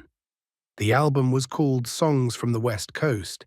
It was Elton's most thoroughly considered piece of work in 20 years. Bernie's lyrics had, over the late 90s, found a new register, quieter, sadder, less ornate. And the songs they wrote for Songs from the West Coast were songs that did not announce themselves as comeback songs, but that, song by song, made the case that the partnership still had work to do. I Want Love, the opening track, is a slow piano ballad about loneliness and the difficulty of asking for what one needs, with a music video featuring the actor Robert Downey Jr. Then, in the middle of his own well-publicized struggle with addiction, lip-syncing the lyric in a single unbroken take through the rooms of an empty house. This Train Don't Stop There anymore is one of Elton's most direct songs about his own past, the cocaine years, the costumes, the sequined excess, sung from the position of a man who has come out the other side and is looking back at it without nostalgia. Original Sin is a quiet love song. Ballad of the Boy in the Red Shoes is one of Bernie's saddest lyrics, written about a young man dying of AIDS who keeps the bright red shoes that have been his symbol of his youth and his desire, even as the body inside them is failing. The album was the kind of record critics had been waiting 25 years for Elton to make again. It became, in the years that followed, the record his more devoted listeners pointed to as the late-period equivalent of Madman Across the Water. Not the same kind of music, but the same kind of sustained quality. The records that followed continued in the same direction. Peachtree Road in 2004, named for the Central Avenue of Atlanta, where Elton had bought an apartment in 1991 as a base in the American South, was another Pat Leonard production, with the same close-grained sound and the same Bernie lyrics. The Captain and the Kid, released in September of 2006, was the explicit sequel to Captain Fantastic and the Brown Dirt Cowboy, autobiographical, sequential, with each song picking up the partnership's story where the previous album had left it. The first song on Captain Fantastic had been about Elton and Bernie meeting in 1967. The first song on The Captain and the Kid was about the same two people 31 years later, looking back. The album did not sell as well as its predecessor had 31 years earlier. The recording industry had changed, and album sales of any size had become harder to achieve. But it was, in artistic terms, a fitting bookend. In December of 2005, on the day a new British law allowing same-sex civil partnerships came into force, Elton and David Furnish entered into a civil partnership in a small ceremony at the Windsor Guildhall. They had been together for 12 years. The ceremony was followed by a reception at their home in Windsor for several hundred guests, with a substantial portion of the British music industry in attendance. They were not, on that day, married. Same-sex marriage would not be legalized in the United Kingdom until 2014. But the civil partnership conferred most of the legal protections of marriage, and Elton and David treated the day as their wedding day, and so did everyone who was there. The press coverage was, by the standards of British tabloid coverage of Elton's earlier life, almost shockingly warm. The man who had, in 1976, given an interview to Rolling Stone admitting that he was bisexual, and who had paid a measurable commercial price for it, was now, 30 years later, a national figure entering into a civil partnership in front of the cameras with a Canadian-born partner of long standing, with the country largely cheering him on. The change was the country's more than his. The decision to have children came over the following several years. Elton has said in his autobiography that he had not for most of his life expected to be a father, that the closeted years had not encouraged any thought of fatherhood, and that the active addiction years had not encouraged it either, and that by the time he was sober and partnered, the question had to be approached almost from scratch. David had wanted children for some time. Elton came around to it slowly. They began consulting with a surrogacy agency in California in 2009. Their first son, Zachary Jackson Levon Furnish John, was born in December of 2010. Their second son, Elijah Joseph Daniel Furnish John, was born in January of 2013. Both boys were born to the same surrogate, an American woman who has, by mutual agreement, remained out of the press. The middle name Levon, given to the elder boy, was a reference to the song from Madman Across the Water. The middle name Joseph, given to the younger, was a reference to the song Joseph from Captain Fantastic, which had been about Bernie's father. The names were the kind of small private gestures the partnership had been making in its work for 40 years. The Las Vegas residencies, which had begun in 2004 with the show The Red Piano at Caesar's Palace, continued through the period. The Red Piano ran on and off for 5 years, with Elton playing roughly 250 shows over that span. The follow-up residency, The $1 Million Piano, ran from 2011 through 2018, with another 200 shows. The residencies were a way of working that had become attractive in middle age. Elton flew in for runs of shows, played them, and flew home. And they kept the live performance of his catalogue going at a steady pace through years in which the studio output slowed. In 2010, he made an album called The Union, in collaboration with Leon Russell, who had been one of his earliest American heroes. Russell had, by 2010, been more or less out of the public view for 2 decades, his health declining, his audience reduced to the small circle of people who remembered the early 70s records that had once made him a major figure. Elton had, over the years, talked about Russell's importance to him and had decided, in an act that was partly artistic and partly an act of friendship, to bring him back into the room. The producer was T-Bone Burnett. The sessions took place in Los Angeles in late 2009. The album is built around Elton and Leon Russell at twin pianos, with a small assembled band playing songs Elton had written with Bernie and songs Russell had written, and 1 or 2 cover versions, all in a country soul idiom that suited both men. It is one of the warmer records Elton ever made, and it brought Russell briefly back into the company of major American songwriters before his death in 2016. The records with Burnett continued. The Diving Board in 2013 and Wonderful Crazy Night in 2016 were both made with the same producer, with similar small band approaches, with Bernie writing all the lyrics. The records did not sell in the volumes the records of the 70s had sold. They were not expected to. They were, by this point, the late work of a writer in his 60s making music for the listeners who had stayed with him over 50 years, and for the smaller number of new listeners who would find their way to him through whatever route they found. They are good records. They are not, for the most part, records the wider culture knows. They are the kind of records the catalogue sustains rather than the kind it gets remembered for. And that was, by Elton's own description in interviews of the period, exactly what he wanted to be making at the age he was making them. Chapter 14, The Farewell Tour. In January of 2018, at a press conference held in a recording studio in New York, Elton announced that he would be retiring from touring.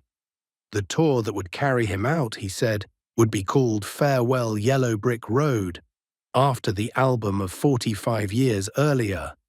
It would consist of more than 300 shows. It would take 3 years, perhaps a little more. After it ended, he would not tour again. The reasons he gave were straightforward and personal.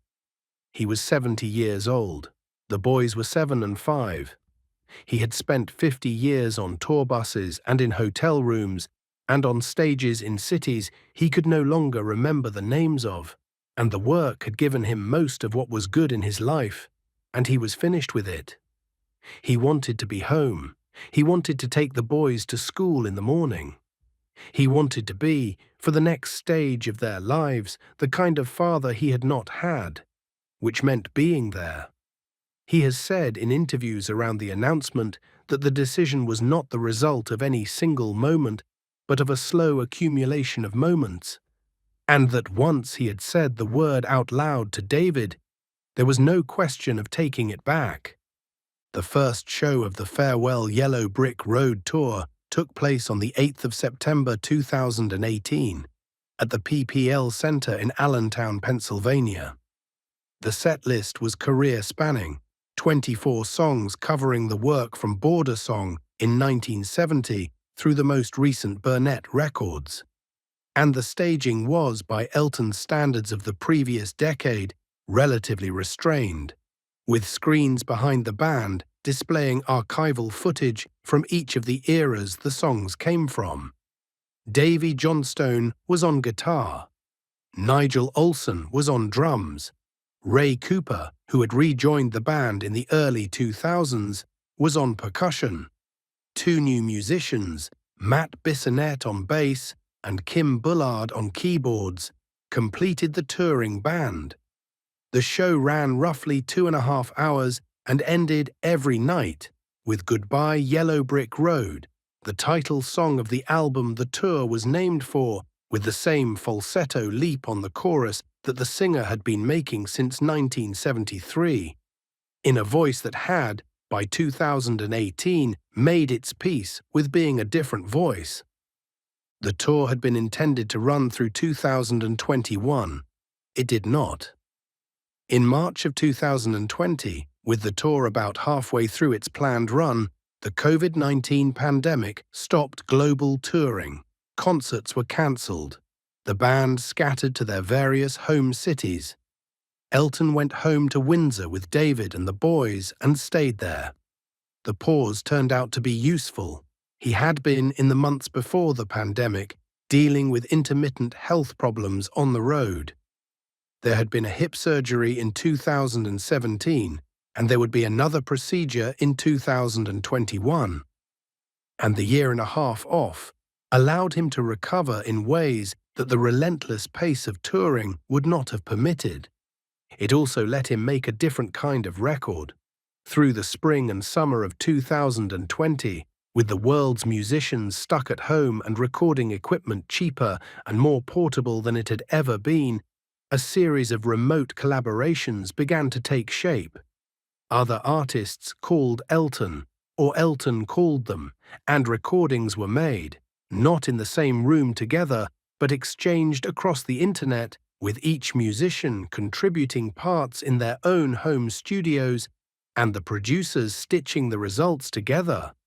The album that came out of those sessions was called the Lockdown Sessions. Released in October of 2021. It was a collaborations record in the older sense of the word, Elton singing with Stevie Wonder, with Eddie Vedder, with Stevie Nicks, with Brandi Carlile, with Charlie Puth, with the Pet Shop Boys via the band Years and Years, and with a number of younger artists Elton had become interested in through his weekly radio show on Apple Music's Beats One station, called Rocket Hour, which he had been hosting since 2015. The single from the Lockdown Sessions was Cold Heart, a collaboration with the British-Albanian singer Dua Lipa, produced by the Australian electronic group PNAU, who had been working with Elton on remix projects for over a decade. Cold Heart was not, in the conventional sense, a new song. It was a medley built by PNAU of 4 older Elton songs, Sacrifice, Rocket Man, Where's the Shura, and Kiss the Bride, woven together over a contemporary dance-pop production with Dua Lipa's voice on the lead vocal of the Rocket Man section and Elton's on the Sacrifice section. The song reached #1 in the United Kingdom and #7 in the United States, and it became, by the metrics of the streaming era, the most streamed song of Elton's entire catalogue. It was a strange kind of late career hit, built out of pieces of his own past, recontextualized for an audience that, in many cases, had not been alive when the original songs had been recorded. And Elton has spoken about it with a kind of bemused gratitude in interviews ever since. Touring resumed in January of 2022, with a show in New Orleans and continued through 19 further months. There were 8 nights at Madison Square Garden in New York. There were 3 nights at Dodger Stadium in Los Angeles in November of 2022, an emotional return to the venue at which, 47 years earlier, in the sequined baseball uniform, he had nearly come apart. The Dodger Stadium shows were filmed for a documentary directed by R.J. Cutler and David Furnish, which would later be released on Disney Plus under the title Elton John, Never Too Late. The closing show of the American leg, on the 20th of November, 2022, was live-streamed in real time to millions of viewers.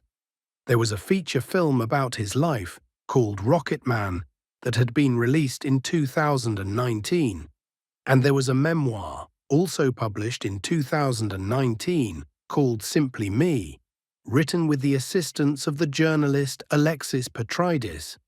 He was, by the closing year of the tour, a more thoroughly documented public figure than he had ever been before, with his life accounted for in book form, in film form, in concert film form, all at once, in a way that suggested a man who was deliberately putting things in order. The final United Kingdom show of the tour was scheduled, in a deliberate gesture, for the closing night of the Glastonbury Festival on the 25th of June, 2023. He had never played Glastonbury before. He was 76 years old. The show was on the Pyramid Stage, the festival's main stage, in front of an audience of more than 120,000 people on Worthy Farm in Somerset, and a television audience of 7.33 million on BBC One, the largest viewership any Glastonbury performance had ever recorded. He played for 2 hours. He brought out as guests the Killers' Brandon Flowers for Tiny Dancer, the singer Rina Sawayama for Don't Go Breaking My Heart, and a young American gospel-influenced singer named Jacob Lusk for Are You Ready for Love. He dedicated Don't Let the Sun Go Down on Me to George Michael on what would have been Michael's 60th birthday. He closed the show with Rocket Man with fireworks behind the Pyramid Stage as the song reached its climax, and he told the audience, before the encore began, that he wanted to thank them for 52 years of love and loyalty, that they were in his head and his heart and his soul, and that he wished them health and happiness. The performance was, by general consent, the public farewell of his career. There would be 3 more shows in continental Europe. None of them would be the moment that Glastonbury had been. The actual final show of the farewell Yellow Brick Road tour took place on the 8th of July, 2023, at the Tele2 Arena in Stockholm. It had been a deliberate choice to end in Stockholm rather than in London or in New York or in Los Angeles, somewhere where the symbolism would have been heavier. He had wanted, by his own account, to end the tour in a place that did not have a personal weight, in a city where the show could be a show rather than an occasion. There were no special guests. The band played the same set they had been playing all year. Coldplay, performing at the same time across the country in Gothenburg, recorded a video tribute that was broadcast on the screens at Tele2 between songs near the end of the show. Chris Martin spoke for the band. Elton sat at the piano and listened. He played his closing song. He stood up from the piano. He waved to the audience. He walked off the stage. The tour had run 330 shows over 5 years. It had been the highest-grossing concert tour in history at the time it ended, with takings of more than $930 million. He was no longer a touring musician. He flew home to Windsor the next day. Chapter 15: Who Believes in Angels? The end of the tour had created almost immediately a problem. He had been a working touring musician for 53 years, since the Bluesology days of 1965, and the routine of his weeks had been built around the routine of the road. The tour had ended. The hotel rooms were empty. The set list was no longer being played. He found in the autumn of 2023 that he did not quite know what to do with himself. The boys were 13 and 10. He could be at home in a way he had not been able to be home before. He could attend the school events. He could cook breakfast. But the stretch of unstructured weeks beyond the school day was, by his own description in interviews of the period, more difficult than he had expected. He needed something to make. The something, when it came through Brandi Carlile.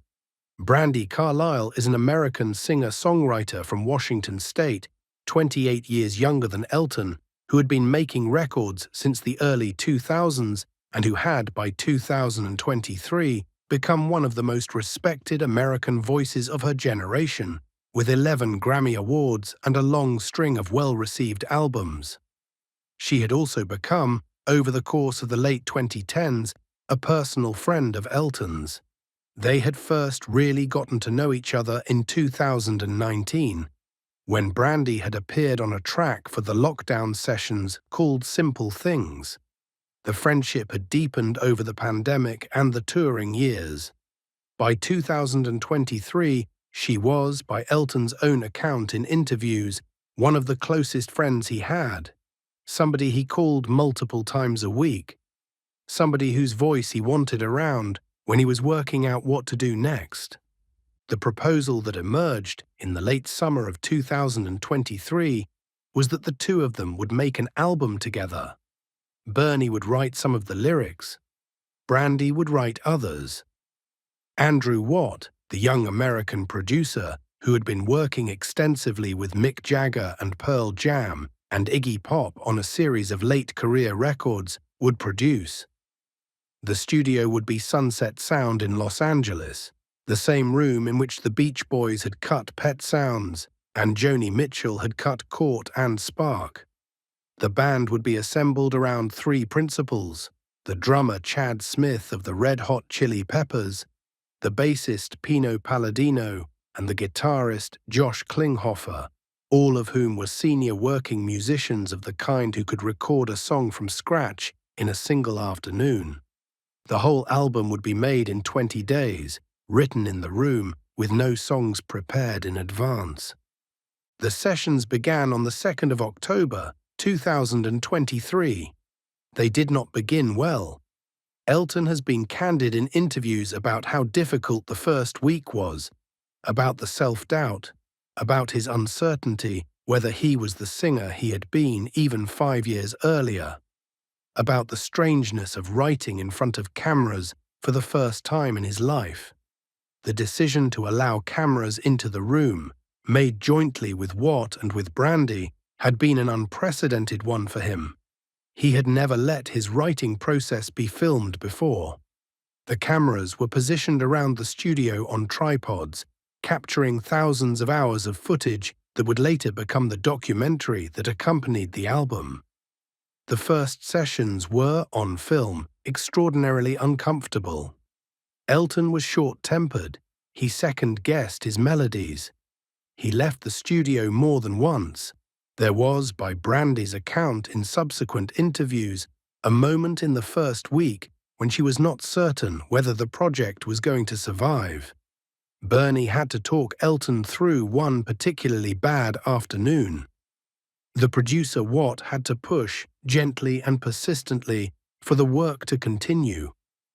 Then, around the 6th or 7th day, something turned. The songs began to come. The discomfort dissolved into the kind of working concentration the four principals had been hoping for. The rest of the 20 days produced 10 finished songs, written and recorded in the room, with the band cutting basic tracks live and Brandy and Elton trading lead vocals across the album. The Rose of Laura Nyro is a tribute to the American songwriter Laura Nyro, with whom Elton had not collaborated but whose influence on his early work he had often cited, and the song has the sweep of a 70s Elton John ballad without trying to be one. Little Richard's Bible is a fast piano-driven rocker about the gospel rock pioneer who had been one of Elton's earliest models. Swing for the Fences is a Brandy-led song with Elton on harmonies that is one of the most directly emotional pieces of music on the record. The title track, Who Believes in Angels, is the song most clearly cut from the cloth of classic Elton. A soaring chorus, a synthesizer pad, the kind of melody he had been writing since 1970. The album closes with a song called When This Old World Is Done With Me, sung by Elton alone with the piano. That is one of the most direct statements he has put on record in the lower voice. A song about late life, about gratitude, about the quietness of looking at the long way back from where one started. The album was finished in October of 2023.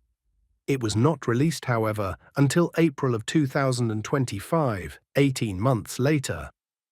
The delay was deliberate. There was, around the album, a documentary being assembled from the footage of the sessions, and there was, separately, a much larger documentary about Elton's life and career, also for Disney Plus, that had been in production for several years. That second documentary, called Elton John, Never Too Late, would premiere at the Toronto International Film Festival in September of 2024. It included a final song written by Elton and Brandy together for the closing credits, called Never Too Late. The song would, in early 2025, be nominated for an Academy Award for Best Original Song. It did not win, but Elton and Brandy presented an award at the Golden Globe ceremony in January of 2025 together, with Elton speaking publicly about his health for the first time on a major stage. He had, in the late summer of 2024, while on holiday at his villa in Nice, in the south of France, contracted a severe eye infection. The infection had begun in his right eye and had, despite immediate medical attention, progressed to the point where the vision in that eye had been permanently damaged. By the autumn of 2024, he had lost the sight in his right eye entirely. The vision in his left eye had also been affected, though not as severely. He had spent most of the second half of 2024 at home in Windsor, recuperating, working with a series of specialists, adapting to the change. He has spoken in interviews of the difficulty of the adjustment. He cannot read books in the way he used to read them. He cannot watch his sons playing soccer or rugby in the way he used to watch. He cannot easily see the audience when he sits at the piano. But he can play. He played a small show in Costa Mesa, California, in November of 2024, with the band as a private test of whether he could see well enough to perform. He could. The piano was where he had always known how to find it. The microphone was where he had always known how to find it. The fingers had not forgotten the chord changes. He performed at the London Palladium with Brandy in March of 2025 at a one-night-only event built around the album. He performed at the Rock and Roll Hall of Fame induction ceremony in November of 2025, where he played a short set seated. He has spoken in interviews, most recently a long conversation with Variety magazine in late 2025, of his hope that medical research will, eventually, find a way to restore some of what has been lost. He has compared his hope to the hope he had felt 40 years earlier, at the beginning of the AIDS epidemic, when nobody had known what was possible and the science had had to be willed into existence. He has said that he intends to be patient. He has said that he is not finished. The Devil Wears Prada, the musical version, with a score by Elton, opened in the West End in December of 2024, and Elton attended the premiere. He has continued to host his weekly radio show. He has continued to appear at the Elton John AIDS Foundation's annual Oscar viewing party. He has continued to take phone calls from his friends, from Brandi Carlile, from Paul McCartney, from Pete Townshend, from Mick Jagger, from younger musicians like the American singer Chappelle Roan, whom he has championed in interviews, and the calls happen increasingly by video on his iPad, because video at a close distance is one of the things he can still see clearly. The Rocketman film, released in 2019, exists. It was made with his close involvement and with David Furnish as a producer, and it covered in compressed and theatrical form the years from his childhood through the early 80s. It is a separate object from the life. The life as it has actually been lived is the one this biography has been trying to follow. He is 78 years old. He lives at home in Windsor with David and the boys. The boys are now 15 and 13, the older entering the difficult years of adolescence and the younger close behind. He cooks. He listens to records. He keeps up with the new music. He has, by his own account, kept up with new music every week of his life, and he is not stopping now. And he writes songs occasionally when a lyric arrives from Bernie, or from Brandy, or from one of the other writers he has worked with. He has not announced any further albums as of this writing in the spring of 2026. He has not announced that there will not be any. The work has gone on for 56 years. It has not, by any measure that matters, finished. Benediction. What we have followed, then, is the long arc of a life that began in a small house in post-war Pinner, and that has carried by stages through a great many rooms. Through the public bar of the Northwood Hills Hotel, through the bunk bed in Frome Court, through Trident Studios in Soho, through the breakfast room of the Château de Hérouville, through the Caribou Ranch in the Colorado Mountains, through the rented house in Beverly Hills where the swimming pool was, through the shared bedroom at Hazelden in Minnesota, through the recording studios in Atlanta and Los Angeles where the late records were made, through Madison Square Garden and Dodger Stadium and the Pyramid Stage at Glastonbury, all the way to the quiet rooms in Windsor where he lives now. A great many rooms, a great many years, a great many songs. The songs are what will outlast all of it. Some of them you knew before this story began, and some you will perhaps go and find now, and some you will encounter in your own time in the way the songs find people. By accident, in a car, on a radio, in a film you happen to be watching, in a moment when you were not looking for them, and they came to you anyway. They will continue to do that work after the singer who made them has finished his own work. That is what songs are for. That is what the singer who made them was, in the end, trying to do. There is no moral to draw from the life. The hard parts were as hard as they have been described, and the recovery from them was as slow and uncertain as the recovery from such things always is, and the late flowering of the work since the recovery has been a kind of grace that nobody, including the man who has lived inside it, would have predicted in 1975.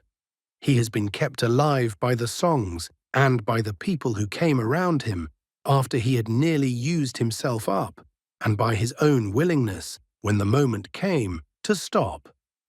He has been given, in the back half of his life, more than he might have expected. He has tried, by all available accounts, to use it well. You have come a long way through the dark. You can rest now. The records are still where they have always been. The voice is still working. There is no more story tonight. Sleep well.